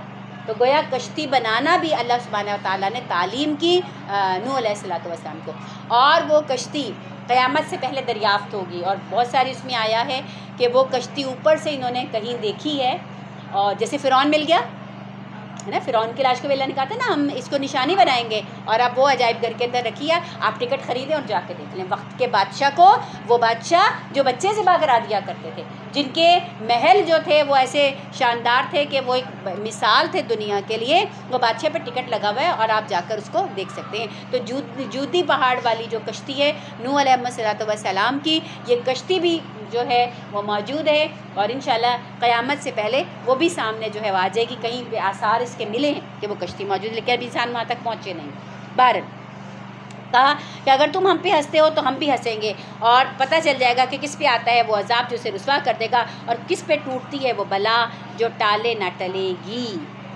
ٹھیک ہے جی، ابھی ہم بس یہاں تک ہے انشاءاللہ، کیونکہ آگے تھوڑا سا قصہ ابھی مزید ہے، انشاءاللہ کل ہم اس کو جو ہے آن لائن ہم اس کو کنٹینیو کریں گے، اور پھر اس میں ہم نوح علیہ السلام کے پورے قصے کو انشاءاللہ کمپلیٹ کریں گے۔ سبحانک اللہم و بحمدک، نشہد ان لا الہ الا انت، نستغفرک و نتوب الیک۔ سبحان ربک رب العزت عما یصفون، وسلام علی المرسلین، والحمد للہ رب العالمین۔ اے اللہ ہم سب کی خطاؤں اور گناہوں اور غلطیوں اور کوتاہیوں کو معاف فرما دیجئے۔ اے اللہ رمضان المبارک کا دوسرا عشرہ جو ہم پر شروع ہوا ہے، اللہ پہلے عشرے میں کی گئی ہماری خطاؤں، کوتاہیوں، غلطیوں کو معاف فرما دیجئے، ہمیں اپنی اصلاح کرنے کی توفیق عطا فرما دیجئے، اور دوسرے عشرے میں پہلے عشرے سے زیادہ ہمیں لگ کر محنت کرنے کی توفیق عطا فرما